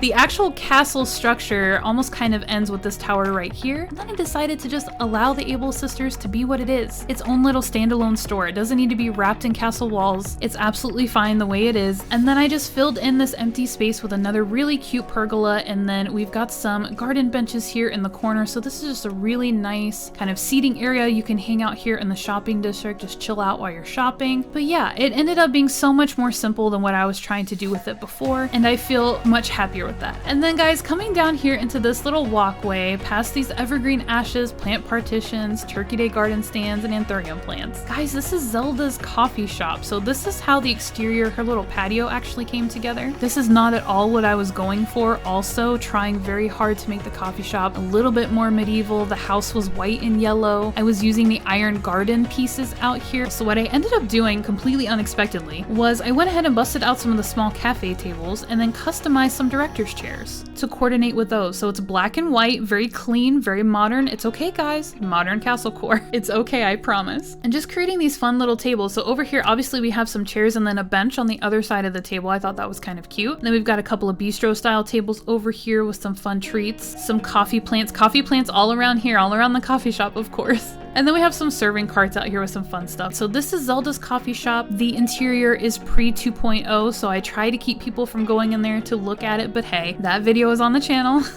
Or you can visit the Dream Address to check out the inside. So let's head on over to the right side of this landing up here. So on this side, on the opposite side, we have Nook's Cranny to the Able Sisters. So once again, just let it be its own thing. Just let Nook's Cranny be Nook's Cranny. The whole castle walls, this whole elaborate design over here, wrapping around the museum, that all comes to an end here with this tower. And then moving past the tower, we just have regular old Nook's Cranny, another cute pergola filling in this gap over here in the corner, another cute seating area. Another thing about me, friends, I'm very symmetrical and matchy, and that can drive you crazy or it can make you feel at peace. Just depends on who you are and what your mood is for the day. So that is what's going on in front of Nook's Cranny. There was a little bit more space out here, so there's some weirdness with the Able Sisters being, I think, 5 tiles wide and the Nook's Cranny being 7. So the spacing on either side doesn't match perfectly. So all of that to say, I had a little bit more courtyard over here because Nook's Cranny is actually a larger building. So there was a big open kind of gap of space here. So we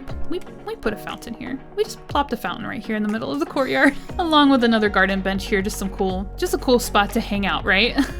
No big deal. Okay, and then coming down here, one of my favorite patios I think that has ever been made. Very much a team effort. This live stream was so fun. So many of you helped me put this patio together. We really worked as a team. You guys gave me great advice. I stuck to my guns in some ways, and we made this happen. And guys, this is so cute. This is so cute. So this is Potter's Seafood Restaurant, and as much as I am actually very proud of this interior, again, that video is on the channel. So we are not going to go look at the interior, but this is the seafood restaurant patio space. That's why there's all this seafood out here looking so delicious, so fresh here, about to get rained on. Again, friends, modern castle core. And guys, I can't believe I'm about to say it, but that's it. That is everything. That is everything that this island has to offer. It's modern castle core goodness. Lots of fun, epic castle-y stuff. There's a fun little feature over here on this side. If we just go past the candy store here, there's actually an arch on this side that pops us right on out to the watermelon farmer. So friends, that's it. That is the entire island. It is finished. It is complete. Thank goodness. I am so excited to wrap up this phase, to call it done. Let's head on back down to the bottom of the island here. I'm gonna time travel to Lothlorien after dark. You guys sit tight. Alright guys, here we are after dark. Now we are gonna go walk around the island, and since we've already walked around during the day and I've kind of already talked about a lot of the areas, there isn't gonna be any commentary for this section of the video. I'm just gonna walk around the island and we're just gonna take it in. But if you guys have any questions about anything that I did or how I did it or what I used, feel free to pop those questions in the comments. I'd be more than happy to answer your questions. But now we're gonna finish out this tour with some smooth jams and a fun night tour. Alright you guys, let's get into it.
But friends, my airport, obviously, right off of the airport, one of our very first builds here was the car rental. So this is a really fun feature. This is so cute. We busted out this really cool custom design code. Guys, the custom designs will be in the description of this video as always. I found this really great code, popped it on here, and then instead of building like a stall with a cash register and a computer and like all this other stuff, we busted out an ABD. So this is supposed to be like a rental kiosk. I don't know if you guys have been to a city where they actually have essentially ATMs or kiosks in like parking areas. So you pay for parking like in this little kiosk. But that's kind of what we were going for here. So this obviously is an ABD machine, but this isn't that weird. The idea of paying for your car rental, putting your information in a kiosk and paying for it here. So that is what we did instead of building like a big bulky area with all of that other stuff to represent a car rental office. And we've got a few cars lined up here, a couple of options for you. So cute, right? Let's talk real quick before we start to run around, because I take this island for granted at this point. A lot of these details, these early details, I don't even think about anymore. But for the island tour, we need to point them out. Guys, check out this incredible custom design sidewalk path code with this reddish brick. This was a code that we also agonized. We agonized over everything, guys,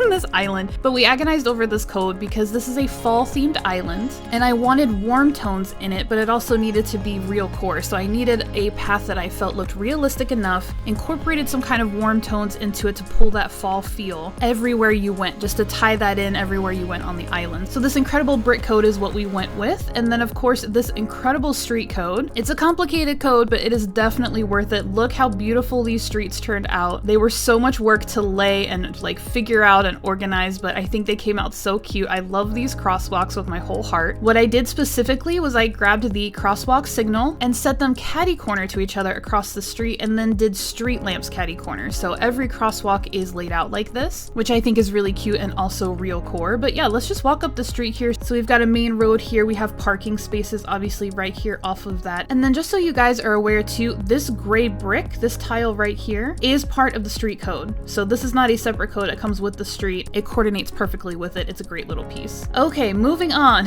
I feel like I have to bypass the entrance to the beach and head on up to the beachside bar to introduce this space before we go look at the lounge area on the beach. But friends, this was a pseudo last minute addition. We had to figure out what was going to go in this space, and it turned out to be this nice resort style kind of tiki bar. I'm not going to stress over all of the items that I used in an island tour video, or we are going to be here literally all day, but you guys can kind of see the basics here. I built a bar. We've got some stools. We've got some little bistro style tables as well on the deck here. The frozen drink machine was an excellent addition to this build.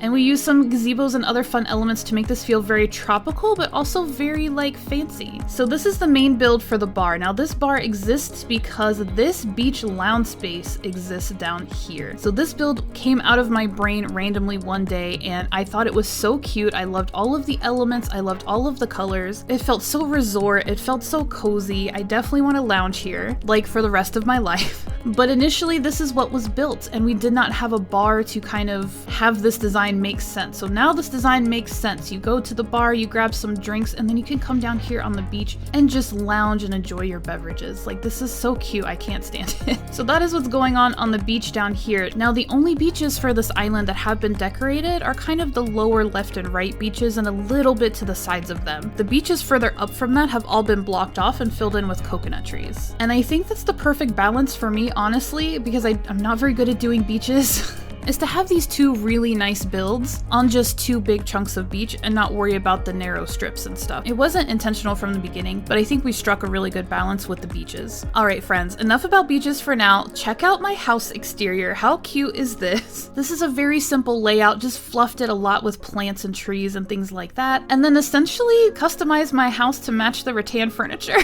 which at the end of the day was an excellent decision and I do not regret it. Guys, by the time you see this video, hopefully you have seen the house tour video. So for an island tour, I don't go inside any buildings. If you guys want to see the insides of these really cool businesses we have on this island, go ahead and look for the reveal videos on the channel. You can see the interiors in detail as well as get all of the information about what I used and how I built it. But for this video, we're just taking in the island itself. Okay, so off of my front space here, I have a little incline and up here to a really, really cute patio space. I wish I had this in my real life. I love it. It's so fall, it's so colorful. It's also really cozy. Let's go ahead and just go straight up here this sidewalk too, and let's just jet out onto the road here. So this road wraps all the way up here. Everything you're seeing on the left here, this is that beach that I was talking about that's blocked off and not being used. This, my friends, is a parking lot. But it's a very cute parking lot. Now, as you guys know, my villager houses are in a complex back here on these cliffs. So this parking lot specifically is for the condo. So there are 10 spots here for all 10 villagers to park their cars because they live right over here up on this cliff. So here's the condo parking, and then our residents are able to walk down the sidewalk and around to the shopping district, but also the entrance to the condos. So let me get you a full feel for the front of this build. This sidewalk stretches all the way down the road, of course, and there are actually 3 entrances to this shopping area. So let me just run across the front real quick so you can see it. Okay, so that's the whole space. It is a very large space, but that's okay. So this is like considered our main entrance here in the middle, but I did build a couple on the sides as well to incorporate the crosswalk. So it made a lot of sense to just cross the street up here and then be able to get here into the shopping district slash outdoor mall. This space was such a struggle and originally was not in this location on the island, but look how cute this came out. My inspiration, as most of you know, was what I call an outdoor mall. So in the state of Ohio and every major city, we have some version of like an outdoor mall, and instead of being this massive building with like 3 stories of stores just from top to bottom with escalators and stuff, these malls are actually kind of open air. They're laid out like little towns with streets that go through them, so you can actually drive past all the stores, and all the stores are actually these long strips of buildings. And then there's restaurants incorporated, there's huge decorative like fountains and park-like areas, so it's just this huge like shopping center, but it's very much like a town in and of itself. So that was the inspiration that I took, because this is a real core island.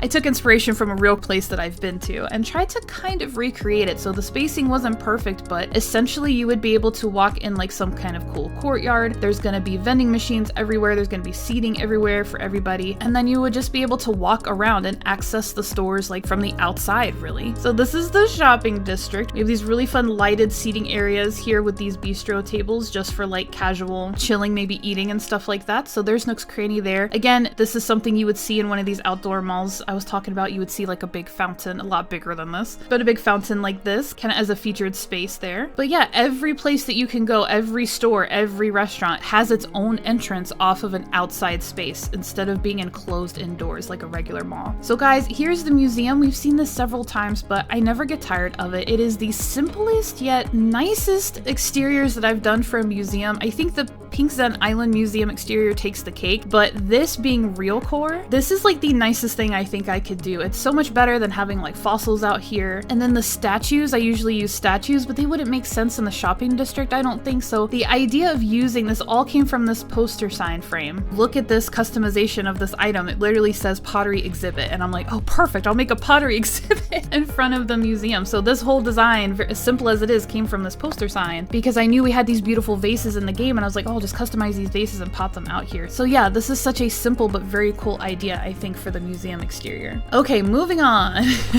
More seating down here. These bistro table layouts really do just break up the space and create areas where you can lounge comfortably. This building right here, you guys, I always kind of catch myself on it because it's so much, right? Like compared to everything else that's going on, it's so colorful and it's just like a touch fantastical, right? I don't know what it is about the combination of the topiary with everything else that's going on, but when you put the topiary out here, this officially looks like a fairyland instead of being like a real core establishment. But friends, this is Caspian's Candy Emporium. This is the candy store, so it actually looks like this on the inside if you've seen it. Again, that reveal video is on the channel if you want to see the inside of the candy store. I built it a while ago. You're gonna have to scroll down to find it, but it is in there. But this is the candy store design that we went with. As you can see, I basically took these plaza clock items and matched the house to them. And I'm very happy with how it came out, but it does catch me sometimes. I have to remember that like there are funky establishments like this in the real world that look a little crazy, but they're still real stores, so it's fine.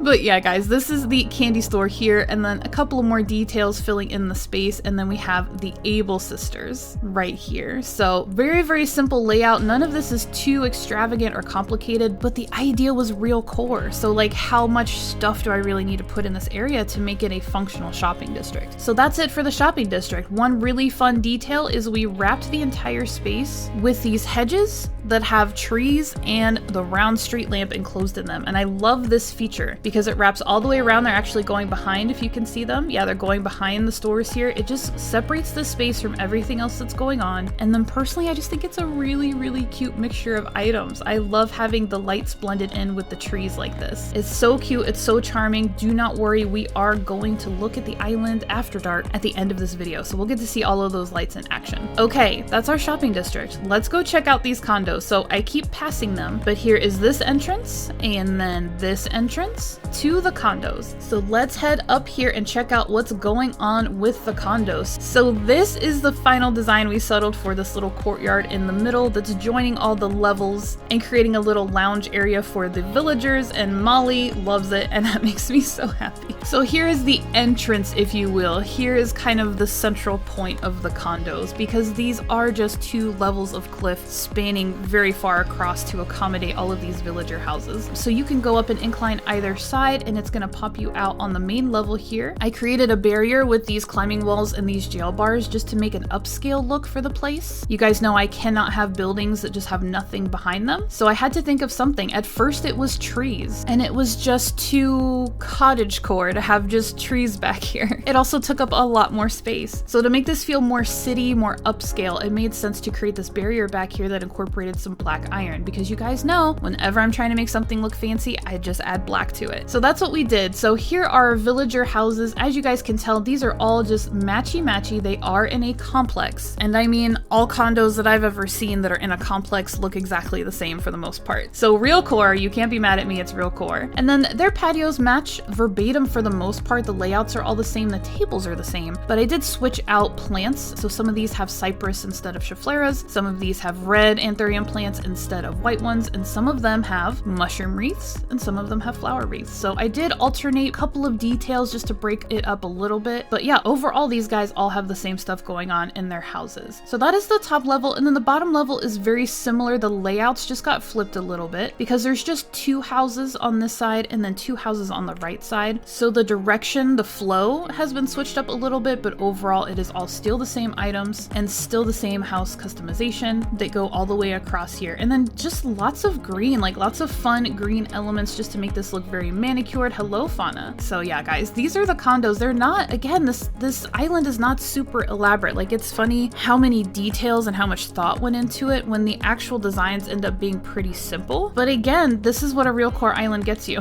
Okay, so now we're coming down the sidewalk from the right side of the shopping district, and here we have a very separate entrance. So we're gonna go through this stone arch here, and this is gonna pop us out into what was supposed to be a massive park, like a huge, like Central Park, but that design didn't end up working out, and fortunately it didn't, because that's what gave us our great shopping district. So the park was reduced to this individual courtyard space with some really cute seating, some really fun accents, lots and lots of lights. Again, guys, we are going to tour this island at night, so don't worry, we're gonna see all these lights in action for real. And the point of this courtyard is actually to bring you to this. So this is the entrance to the trail that leads to the campsite. The fun details for this are the lanterns on the stone stools here that are going to be flanking this trail. But yeah, this is supposed to be just a very woodsy, natural kind of hiking trail that leads you up to some diagonal bridges. So it is supposed to be messy, and look how gloriously messy it is. See, it's supposed to be wild, and I hope that's the impression that you get. The only structure really should be the trail and then the lights kind of flanking the trail. But here we go, guys, up to the first diagonal bridge, and we created this really simple water feature. You guys, this is the only water feature for this theme, and I specifically tried to do those thin winding rivers to keep it small, keep it simple, but also make it really cute. I feel like when you have a big river, it can serve a great function and it can look cute enough, but I feel like when you do these tiny little winding ones that are nice and thin, they're just so much cuter and also very very realistic, I think. So that was the goal here, was to do these nice thin little rivers. So this is essentially a pond. You guys have seen it on the map. It is self-contained. It's like a little pond that has this little island in the middle. And then I was able to attach these diagonal bridges to it. I love all these bugs out here right now. It's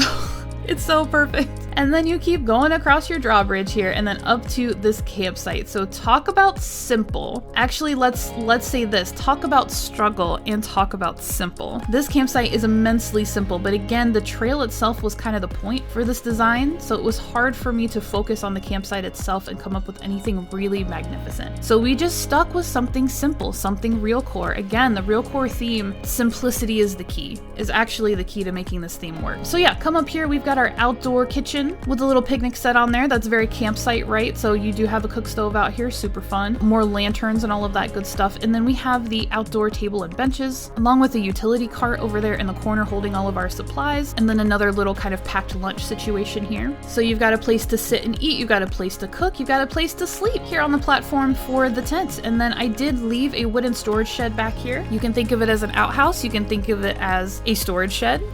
You can think of it as just a decoration, whatever makes you happy, but there you go. Now guys, the reason that the campsite ended up over here, honestly there are multiple reasons, but the main reason was that my secret beach is over here. So I used one of my favorite stone custom design codes to create a path back here to my secret beach. Again, super simple, nothing crazy, mostly because there's not a lot of room to work with, but we did pop out a yacht here and a little bench here with the idea that when you come camping here at this island, you can also go boating, which I think is a really, really fun concept. So guys, that's it. Here's the campsite, and all of these butterflies and dragonflies are so perfect. So yes, let's head back down the trail, our little hiking trail. I do love to hike. I hike in real life, so I just love having this little trail to follow. Talk about real core. If we keep going down the sidewalk, unfortunately, we come to the end of it, but you can pop through here and walk down through the parking lot and then come over to this side. Don't worry, we're gonna look in the middle, don't worry. Here is Potter's Seafood Restaurant. This is one of our favorite builds. This restaurant happened 2 themes ago, I think.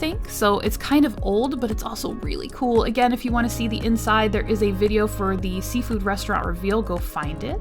And I hope you love it. But yeah, this exterior mimics a little bit of what's going on inside the restaurant. So I built booths out here. Even though that's not terribly patio, it definitely gives you the feel that this is a restaurant and a rather fancy one. So I'm okay with that. So yeah, I did a booth layout. I put some food out here on some serving cart. And then we have a fun backdrop. So right behind this restaurant is our park/campsite entrance. And I did not want you to see that at all when you were here at the restaurant because this is very urban. So I distinctly separated it from the more rustic space in the back. So we have a little cliff behind the restaurant here with stuff on top of it. And we've got the pine trees just building just very distinct separation from other spaces. And then if we keep going past the restaurant, we come to our beach, obviously. So here is kind of an extension of the restaurant. It's like another little patio. We've got some more bistro tables out here. This rock, obviously we've just got a gazebo up here on this rocks. All the functionality is happening down here on the beach where I built a couple of separate patios to go ahead and accommodate some more tables and all of that good stuff. So we have some more tables down here. You can eat down here as well. Captain's Pier is very, very simple. It just coordinates with what's going on over here on the beach, and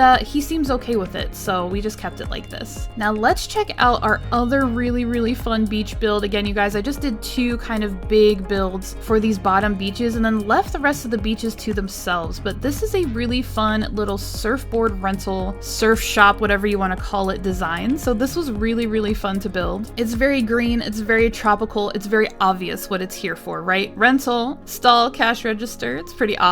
This design, of course, is a little bit more tropical than like the spa-esque lounge on the other side of the island, but is also really, really cute. So we've got a lot of places to hang out, to lounge, to sit, to enjoy the beach side, but you can also rent a surfboard if you want to and have a good old time. So yeah, this is the surf shop build, and I love it. Okay guys, let's head to the middle of the island. I feel like this made sense. I feel like I went the best way possible. So here's the parking lot that we walked down, and then you guys saw over here, you were like, what's over here? And this is what's over here, my friends. This is Zelda's coffee shop here for phase 6. So this is a coffee shop on the inside. Can you tell there is signage? But obviously this is the patio for the coffee shop. So we've got a lot of cute bistro tables out here, party lights everywhere, loving it, loving it. And then down here, we've got another little offshoot of beach.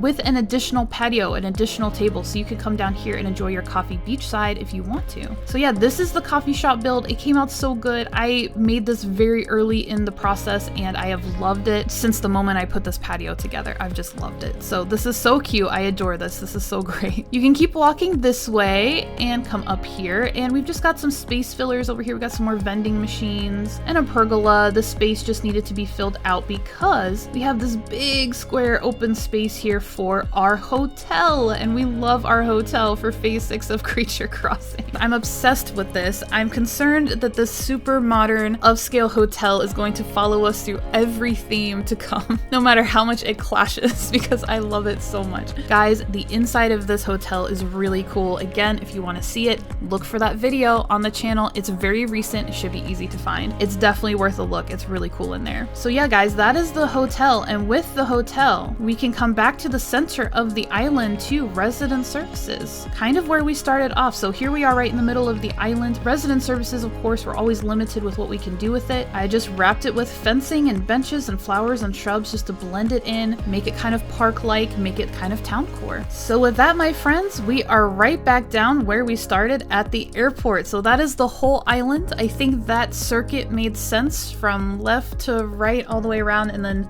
down and up the middle. So guys, that is it for the Real Town Core Island. I can't stop talking about how much I love it. I can't stop being impressed. I mean, I'm as surprised as anybody else that I'm able to make anything like this. So thank you guys for all of your help and support. This island has been a journey and it's taken a lot of teamwork to make it happen. I've gotten stuck a lot. I've gotten flustered a lot, but guys, we did it. The island is finished and it's incredible. So thank you so much for coming along with me and doing this with me. And with that, my friends, the moment has come. Let's transition this island to the nighttime so we can walk around and take a look at everything illuminated with all of the lighting that we have in this design. So sit tight. And just like that, magically, it is nighttime on Lothlorien Island. Friends, for the nighttime tour, here's how it's gonna work. I'm gonna walk around the island using the same route that I did for the daytime tour. I'm going to avoid any areas that I know for a fact don't have a lot of lighting. And also, I'm gonna turn up the jams and not have any commentary for this part of the video. We're just gonna walk through at night, look at it, take it in, and then wrap up this tour. Okay, let's go.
Alright guys, let's start at the airport as we should. Let's also bust out the map so that you guys can see what we're working with on a basic level. So first, let's acknowledge our dreamies, our beautiful white babies all over here. We have Blanche, Whitney, Diana, Tutu, Apollo, Piper, Tia, Bianca, Chevra, and Dora here on this island. They were all chosen simply to fit the theme and because I think all of them are pretty darn cute. So those are the dreamies that we have for phase 7 here on Creature Crossing, and here is the island map. So as you can see, it's essentially all water. The original concept for this island was an Arctic theme, so I wanted to build glaciers and icebergs that were floating around kind of in the Arctic Ocean. So that's where this whole map idea came from. So we really just have a few island structures in this huge body of water that is the entire island. We have this very cool land bridge going up the middle. We have this really cool shopping district happening here along the back of the island, which we're gonna go look at. And then of course, lots of open water and also lots of waterfall features. So that is the map for this island. I also want to say I did not do any beaches. I also did not build a campsite for this island. Again, we had a very limited amount of time to finish this theme and we had a really hard time nailing down a theme. So all of our time has been spent trying to come up with something cohesive and finish a very basic island design within the theme. So guys, let's check it out. Here is our entrance. It's pretty simple, but as you can see, most of the items that we use for this theme are in fact the frozen items, as well as lots of trees and shrubs and hedges, and the pale green topiaries that coordinated with the color scheme that really became the overarching theme of this island in the end. So here's the entrance to our land bridge that you guys saw on the map, but before we go up the bridge, let's head under this arch here, right over here to resident services. KK is gracing us with his presence today, and I'm sure he's very, very cold.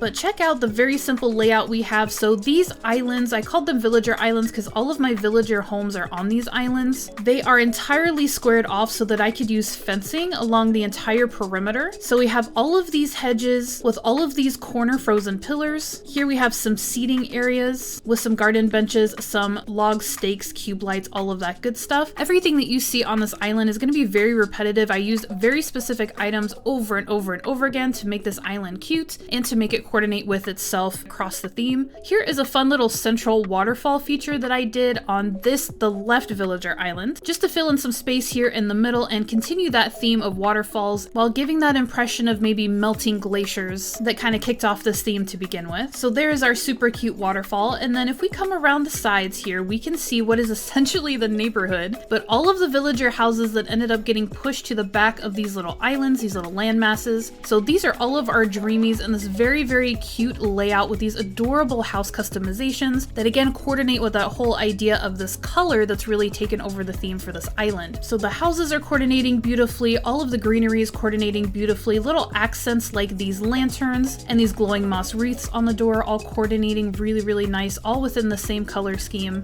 going along with our custom design codes and all of our frozen items. Here along resident services, again, we just have it fenced out. We've got our cube lights and our lanterns as corner features in this fencing. We've got a couple of frozen trees here at this entrance. So again, nothing too elaborate, but we're just marrying a lot of natural elements with a lot of frozen elements to make this theme work. And then we're gonna come back down here to the bottom of the island so that we can go check out the next villager island over here on the right.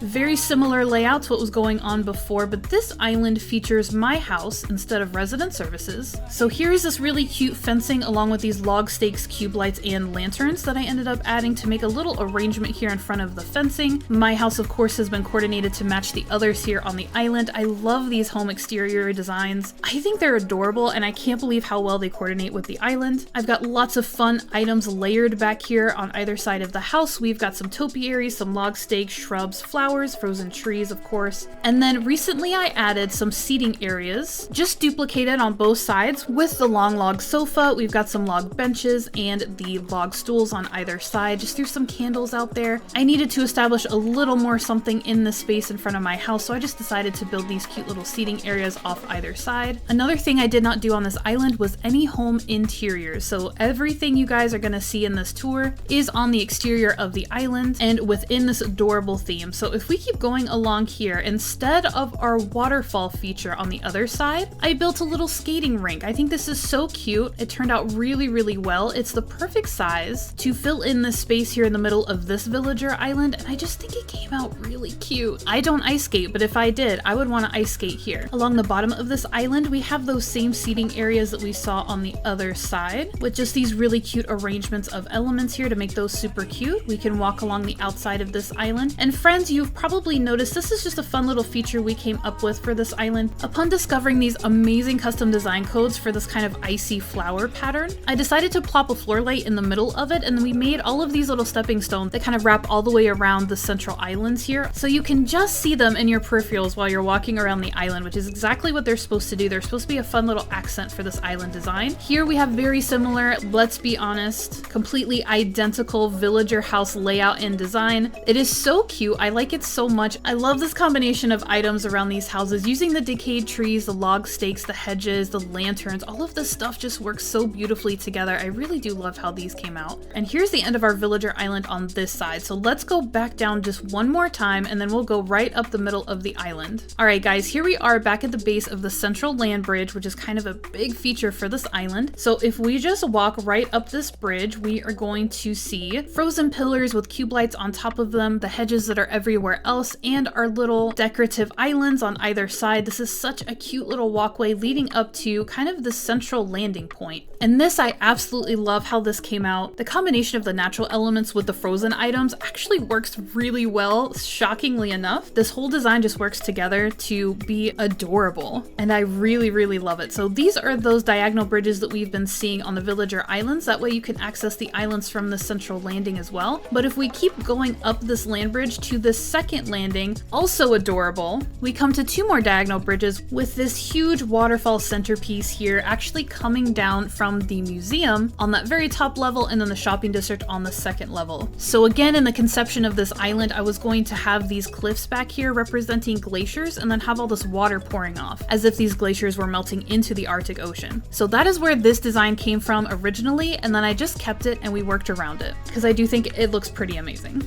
Okay, let's branch off over here to the right, and we will go up this incline to one half of our shopping district. So I was able to customize all of my resident homes to the same adorable home exterior customization that we've been seeing for the villager houses and my house. And then we've also incorporated some furniture over here with the iron garden table and chairs, more trees, more fencing, more topiaries. On this side we have the Able sisters as our featured shop, and then if we keep going down here, we'll come to the end of this cliff with, yes, more river and waterfall flowing down the side. Again, the thought here was melting glacier. You guys may also notice that same ice flower code with the floor light here. These little accents are also happening along the cliffs here on these waterfalls, which I think is so cute. So if we make our way over here to the edge of this cliff, we can head up this incline to the museum. So the museum is the very top and very center of this island, and we just surrounded it with some very simple elements that again have been repeated all over this island just to fluff out this theme of winter green with these very specific pieces. So we can see this arrangement over here on either side with the round topiary, the log stakes, cube lights, and lanterns. Of course, we've incorporated hedges up here along with the floor lights that you've been seeing, and then we have one lovely little garden bench here right front and center. If you would like to sit outside in the cold and look at the front of the museum, there is comfortable seating for you here.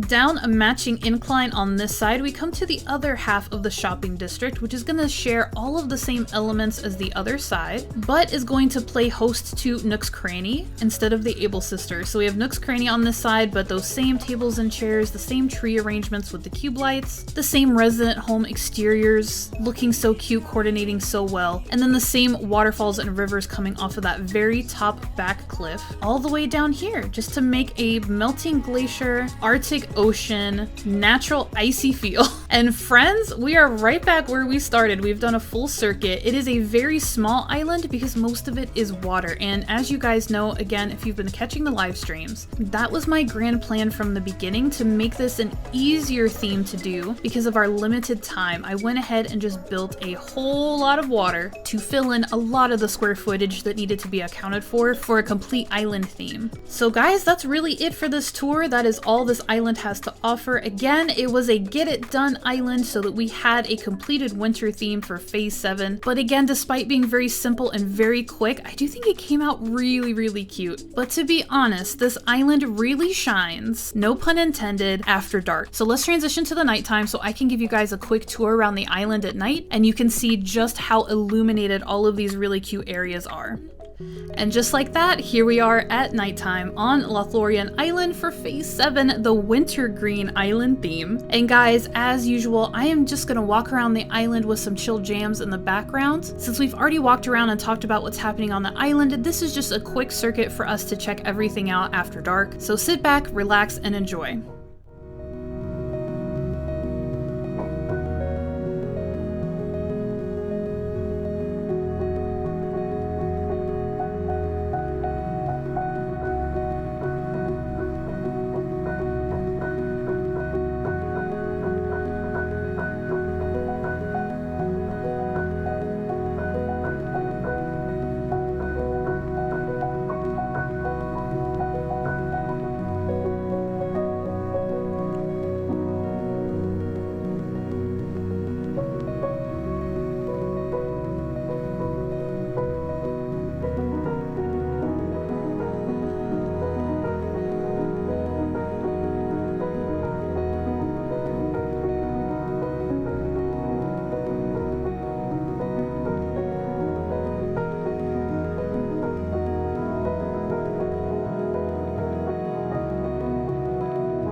And that, my friends, is the Wintergreen Island. It is phase 7 of Creature Crossing. We did it. We completed the island. Apollo and his photo bombing. Dude. Are we seriously doing this right now? Oh my gosh. Okay, I have to find a different centerpiece. Yeesh. Fine, Apollo, you can have it. Let's go back to the front of my house. Goodness gracious. 5, 4, 3, 2, 1.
Okay, once again, I'm gonna try my best, you guys. Let's start out with the map so you guys can see what's going on with this island. Despite the fact that this map is very messy, I'm actually really happy with it. I used a lot more in-game path than I originally intended, and I think that this map just gives this impression of a lot of built-up spaces, that there's a lot going on this island because this pathing is so big and boxy and crazy. Plus, we've got a lot of water features just scattered around here, and then we have this beautifully structured, organized back row of the island. And back there is our castle build and our villager neighborhoods, which we'll get into those details here in a minute.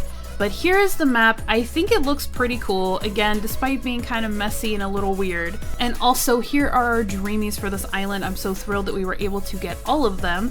For our fairy tale themed park, I have Julian, Sasha, Cleo, Ione, Chelsea, Mint, Cookie, Drago, Lily, and Judy, and I love these guys. I'm so happy to have them on the island. As always, I still have additional player accounts whose houses are very much taking up space on this island. So we have Potter, Zelda, Caspian, and Tifa, who also live on this island, for anybody watching this video who's not familiar with my island layout. Okay, that's out of the way. Let's head on up to this entrance. Check out the grand entrance to the fairy tale theme park. I think that this entrance tells you exactly what you're walking into and a little bit about what to expect for this theme. Now, fairy tale belongs at the front of this theme park idea because everything is very pastel, very cute, very fluffy, and we have defaulted to a lot of castle builds. So this whole theme park is a fairy tale theme because of the coloring and a lot of the elements that are included, including a lot of like giant vine items and other things that are a little bit more fantastical or whimsical than like a real core theme park would be. So in my brain, when I say fairy tale, that's what I mean. Lots of bright colors, lots of cute things happening. And even though I tried to be somewhat accurate with this island, it's not necessarily real core. we're allowing space for some fantastical, whimsical stuff to happen. So with that being said as well, let's continue up here to see our first dreamy Judy, but you land yourself directly from the main entrance into the ticketing area. So again, trying to be a little bit accurate without being terribly real core. This is not what an actual theme park entrance would look like. You guys get the point. We have kiosks here where you can buy your tickets or scan your QR code for the tickets you bought online, or you can talk to a real person that just doesn't have a head, which is only a minor detail. Real quick, let's jump into resident services, interrupt what I'm sure is a riveting conversation between these girls, and just say you can't do anything with resident services. You guys know that as well as I do, so I wrapped the whole thing in castle walls and just kind of tucked it away back here so that it wasn't wildly noticeable. Excuse me, Cleo, I love you. I'm gonna try my darndest to be efficient and view this island in a way that makes sense and you guys can track with. My islands do not tend to be very accessible, but every theme I try a little bit harder to make it a little easier to get around. So what we're gonna do is a big loop around the whole island. We're gonna go from left, loop around to the back, come down the right side, and then we will head right up the middle of the island. You guys will understand why when we get there. We're gonna start right here at the bottom of the island. So this space very obviously is a simple little ride.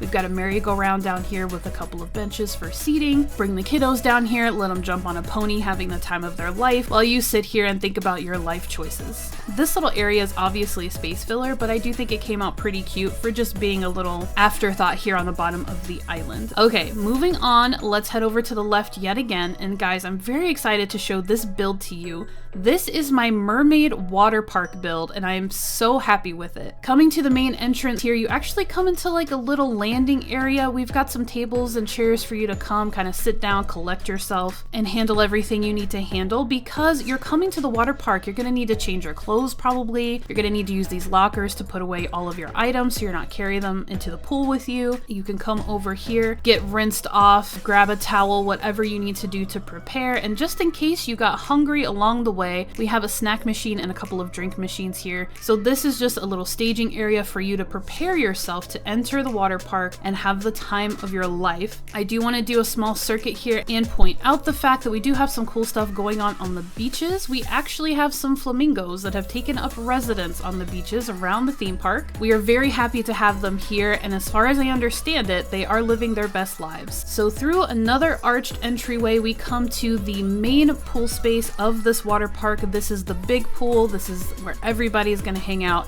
And we have a really cute centerpiece happening here with some cliffs, with waterfalls, shell items, and the very necessary bubble machines happening back there. In addition to our fun centerpiece at our pool, we have a fun lounge strip right here at the front. So we've got some beach chairs. And so up here you can lounge, you can chill, or you can go ahead and jump in the pool and get cooled off, grab a pool floaty, and have the time of your life. Here again, we get a fun sneak peek at our beaches, our flamingo takeover. Absolutely love these beaches. They were a bit of an afterthought. They had to get done right at the end of this theme, but I'm very happy with how they came out. Walking around the pool here, you're going to take in a couple of fun accents, another little lounge area on this side, and guys, this really cute centerpiece over here featuring more waterfall shell items and of course more bubbles. It's fun, it's festive, it's very mermaid, and that's what we were going for with this build entirely. And then fun story, this park actually features a second level, so let's head up this incline. We have another pool space, some more lounge chairs, and another fun centerpiece up here as well. More waterfall shell items, and you guessed it,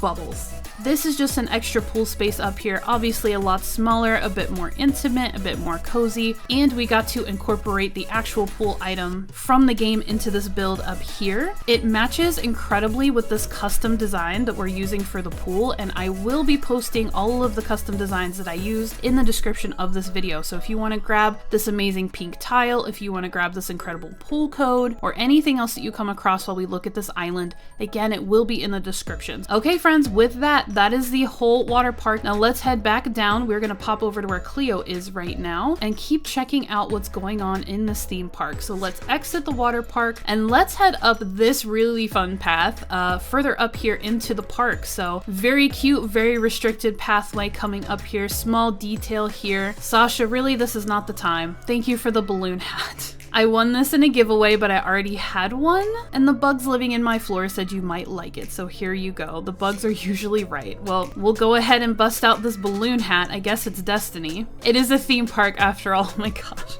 Okay, so I was going to say before we were so rudely interrupted, there are a couple of water features. You guys can see them on the map a little bit more clearly. Here where I'm standing, obviously there's one directly to the right of me, and then on the other side of the island in the same space, there is another one. You'll be able to see it a little bit better as we traverse the island, but there is a big water feature happening right above us, and it's a waterfall that's falling into this little pond where I just popped a fun crescent moon chair in the middle just to create some kind of interest happening here in this little pond landing. Important? No, but we had to talk about it anyway. When you exit this main path, you're gonna be dropped right in the middle of this very exciting plushie display. The Able Sisters has been reimagined to be a plushie gift shop specifically. So if you want a fun, fluffy, cuddly souvenir, this is the place to come. Grab one in every color, you won't regret it. And then if we keep coming up this way, we're gonna find what's supposed to kind of be a secret little path leading to some secret little things, but let's go check it out. Here, really quickly, I just want to point out this fun little mushroom forest that became the transitional space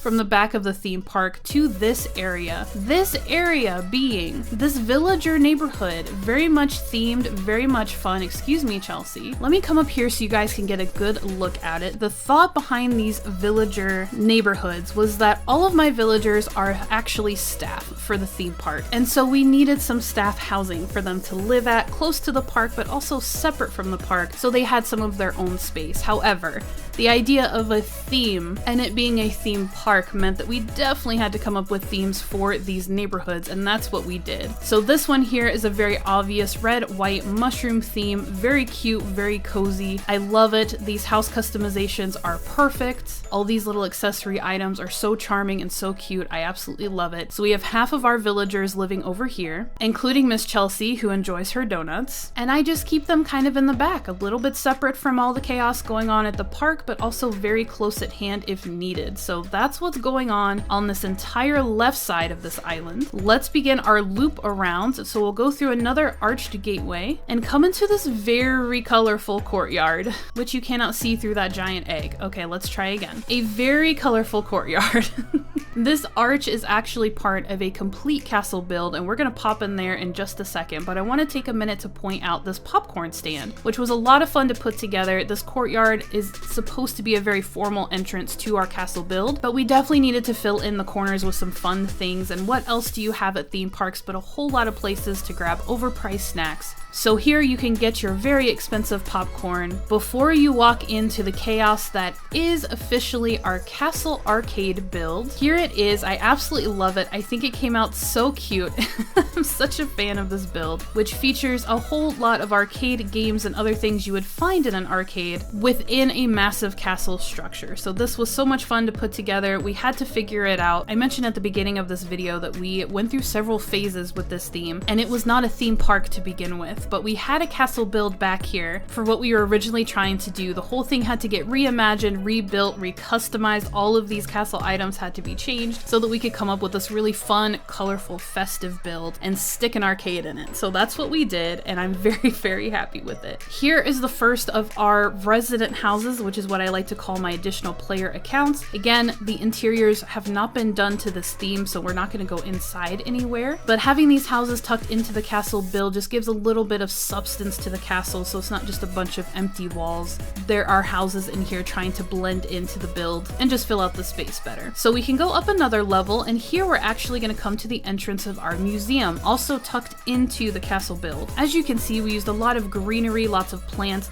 the giant vines that I was talking about before. Also, the ruined items came in clutch for this build. They look so good, coordinate really well with these gray castle items, and it adds a little bit of fairy tale flair to what's going on here. And we're gonna go straight back down, kind of where we came from, just on the other side. It's gonna be very symmetrical. It is a castle after all. So again, we have another resident house here and all of that good stuff on this level. And then we can go back down the side and come into the right side of the castle arcade. And on this side, we're gonna see more claw machines, games, the plaza games, capsule toy machines, so on and so forth. So we just broke this castle in half. Each side has some really fun games that are featured to be the arcade for this island. So this is a really cute build. I'm very happy with it. And don't worry, you guys, it is tradition on Creature Crossing for island tour videos. We are going to do a circuit around this island again after dark, so you guys can see any lights that are down here to be seen, and we can take in the island in its full glory. So don't worry, we're gonna take a look at this area at nighttime as well and really enjoy it. Okay, you guys may have noticed I blew right past it, and I just can't ignore it. There is an arch that is headed down the middle of the island. However, this is not the optimal place to approach this space on the island, so we're gonna bypass this for now. We're gonna go back down the right side of the island to the front, and then we will come up that vertical space, and you guys will understand why when we do it. Here, my friends, it's like deja vu. We're in another courtyard at the side entrance of the castle arcade. It's identical to the one on the left side because I have a problem, but here instead of popcorn, we have frozen drink stand. Come get something frozen and refreshing, pop a squat if you would like, and hang out here enjoying all the colors and festiveness to your heart's content. Now, if we keep moving, we're gonna exit the castle build and we're gonna come into a space that looks a little bit different. These colors are a little bit more vibrant, they're a little more dark, there's not so much pastel, there's a lot more depth of color happening over here. This area specifically is really just a gift shop area. We have Nook's Cranny here, which is why the color scheme took the turn that it took in this area. It's always so difficult to incorporate the in-game buildings into a build, especially if you're doing something pastel or very specific, where Nook's Cranny is just very red and yellow and orange, and you can't do anything about it, right? So instead of fighting the facade or trying to hide it the way we did Able Sisters, I just embraced the color scheme of Nook's Cranny and customized a few of my items to fit the area better. And again, this area is essentially just gift shops, so Nook's Cranny is supposed to be a very generic gift shop here in the theme park. And then this building is my house, is my character's main house. I customized it to match Nook's Cranny as much as possible, and we're just gonna assume again that this is a gift shop of unknown speciality because again, I didn't have time to do interiors on the island. It's just a fun, colorful place to hang out. It's a fun transitional space, a little bit of a different flair than what's going on with the rest of the island. So I do really like how this area turned out, despite the fact that it's not terribly specific. Now, once again, we have what's kind of a secret-ish path that's gonna lead us to our other villager neighborhood, and this is where the other half of our staff reside. Here, obviously, I went with a ruined theme, so I've got all these ruined items. We've kind of been seeing them around, but here's an official neighborhood built with these items specifically to give a very natural, very ruined feel to this neighborhood. So these items are all very familiar. We've got some white accents. Once again, the house customizations are just perfection for this area. I love them so much. And everything is just green and white and ruined, and I absolutely love it. A fun little feature that ended up becoming a part of this neighborhood. I have a glowing moss statue layout down here at the front. Not only are you going to find decayed castle pieces and ruins, but you may also find some statues or some other items from that lost civilization the ruins represent. So I incorporated some statues in here to help fill the space a little bit. Let's keep going down here. Hello, Cleo again. Cross this fun little bridge. Now on the other side, we had that crescent moon chair and that little pond, right? Fortunately, with this layout on this side of the island, I was able to use that waterfall to create a full river, and we could build this really fun bridge. So that's what we did here. And coming down here, this is a really, really fun lounge space. This whole area we're about to walk into is very much a place to sit and relax and take a load off after running around the theme park and checking out all the gift shops and spending hours in the sun at the water park. This is a place that you can come and truly relax. We have a cotton candy stall that is fully staffed and ready to serve you with delicious treats. We have these adorable customized bistro tables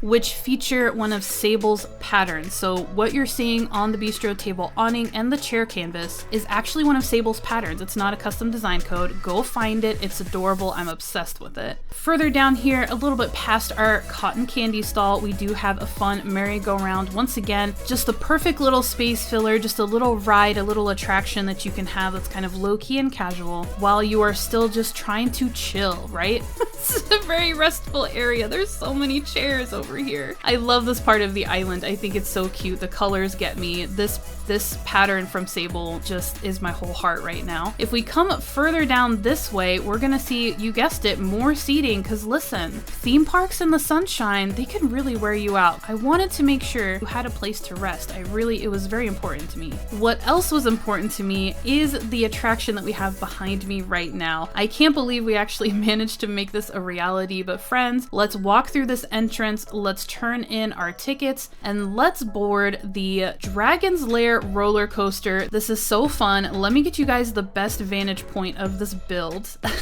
Here you go. Here is the Dragon's Lair roller coaster build. This turned out so cute. I am so happy that we managed to make it happen because again, on the original island, we did have a Dragon's Lair as part of the overall theme. And then when we transitioned into the theme park, I was trying to keep as many of those original ideas alive as I could. So once again, we reimagined the Dragon's Lair and we turned it into a roller coaster. This is so cute. It's so fun. You can board the roller coaster here. It's gonna take you into these tunnels. And then obviously you're gonna go around an invisible loop that absolutely exists and that's gonna bring you up and you're gonna come crashing down into the void underneath the loading platform, just having the time of your life on this roller coaster. So here's our really fun ride here on the island. Again, I'm so thrilled. I'm so thrilled that this worked out. Over here on these beaches, guys, the flamingos weren't that interested, so instead we have some really fun glowing moss items, incorporating a lot of those giant vines and other vine items to make a really cool beach background happening here. Okay, we're not done. We're not done because here is another beautiful archway clearly leading us somewhere important, and that somewhere is our pirate cafe. I love this so much. An original idea was to have a pirate beach and it turned into a cafe spread when we transitioned into the theme park theme. So here is this adorable layout. We've got some really cute tables and chairs out here for your dining pleasure, and here we managed to customize one of my resident homes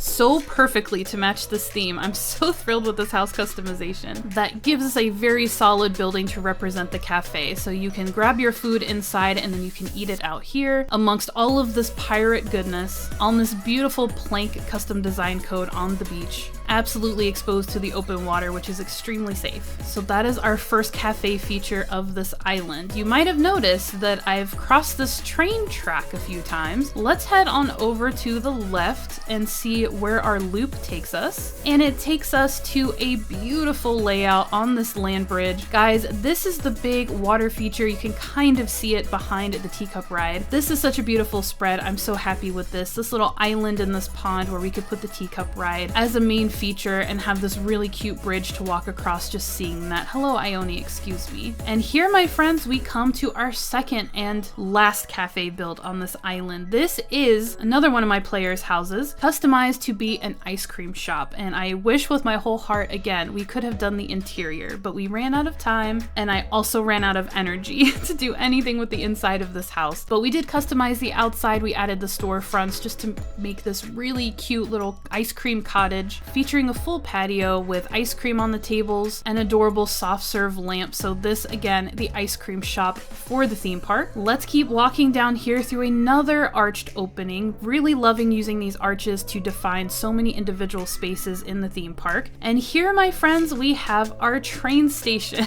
This was a really fun build to do. A lot of my friends helped me do this live. It took us a while to build the perfect train, but I really think that we did. There's nothing more theme park than having a train or a tram that's going to take you into so many different places in the park itself. This is our platform for loading this island train. And you can pop over here, grab your tickets from yet another headless attendant, hop on the train, squeeze in amongst all the dreamy plushies that are ready to go, and take a fun little train ride down these tracks. I do actually want to follow the tracks and show you how this was built. We do have a fun additional little bridge space here in this pond. We just built it off of the inlet from the beach. So cute. I love framing this out in an arch. And then obviously the train tracks are framed out with these adorable bunny day items coming all the way across the bottom of the island here and going into a stone tunnel here at the end of this track and going on to imaginary places that I'm sure are a lot of fun. So that is our train feature for this island as well. I think it came out so good. I know I say that every 2 minutes. It came out so good. I love it so much. I'm so happy with this island, but it's true. And after all of the struggle that we went through to find something we could do and do well, it it's so nice to be able to hang my hat on this island at the end of phase 8.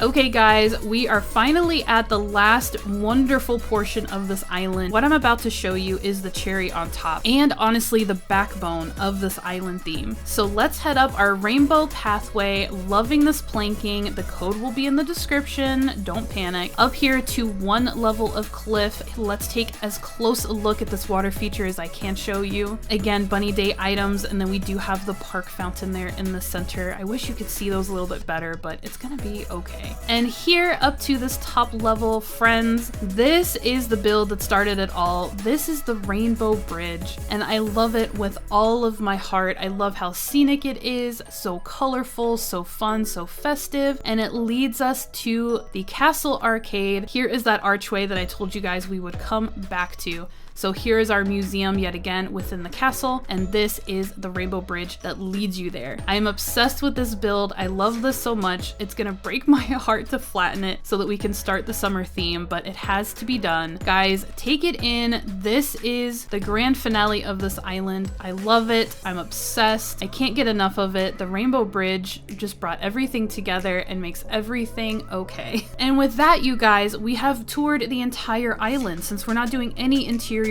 and only one small section of accessible beach. We can get through the island pretty quickly, but friends, do not worry. I'm gonna transition to the nighttime as promised, and we're gonna do the exact same circuit through the island after dark so we can really take in all of these glowing moss items, all of the lights that are on the plaza items, and any other illumination that's been incorporated into this island. So sit tight, we're gonna transition to the nighttime. I'll be right back.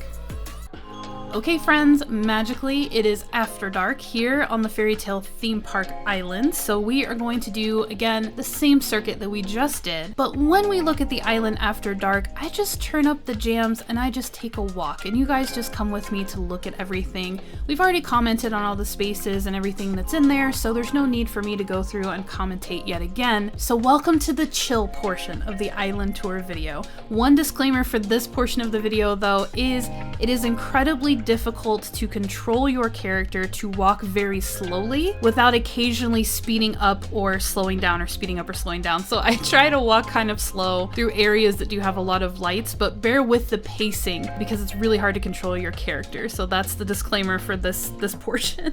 Okay, guys, let's take a look at this island at night. I'm so excited. I have not seen this myself entirely at night, so I'm actually pretty excited for this. All right, let's go.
Alright friends, that is the entire island in the daytime and in the nighttime.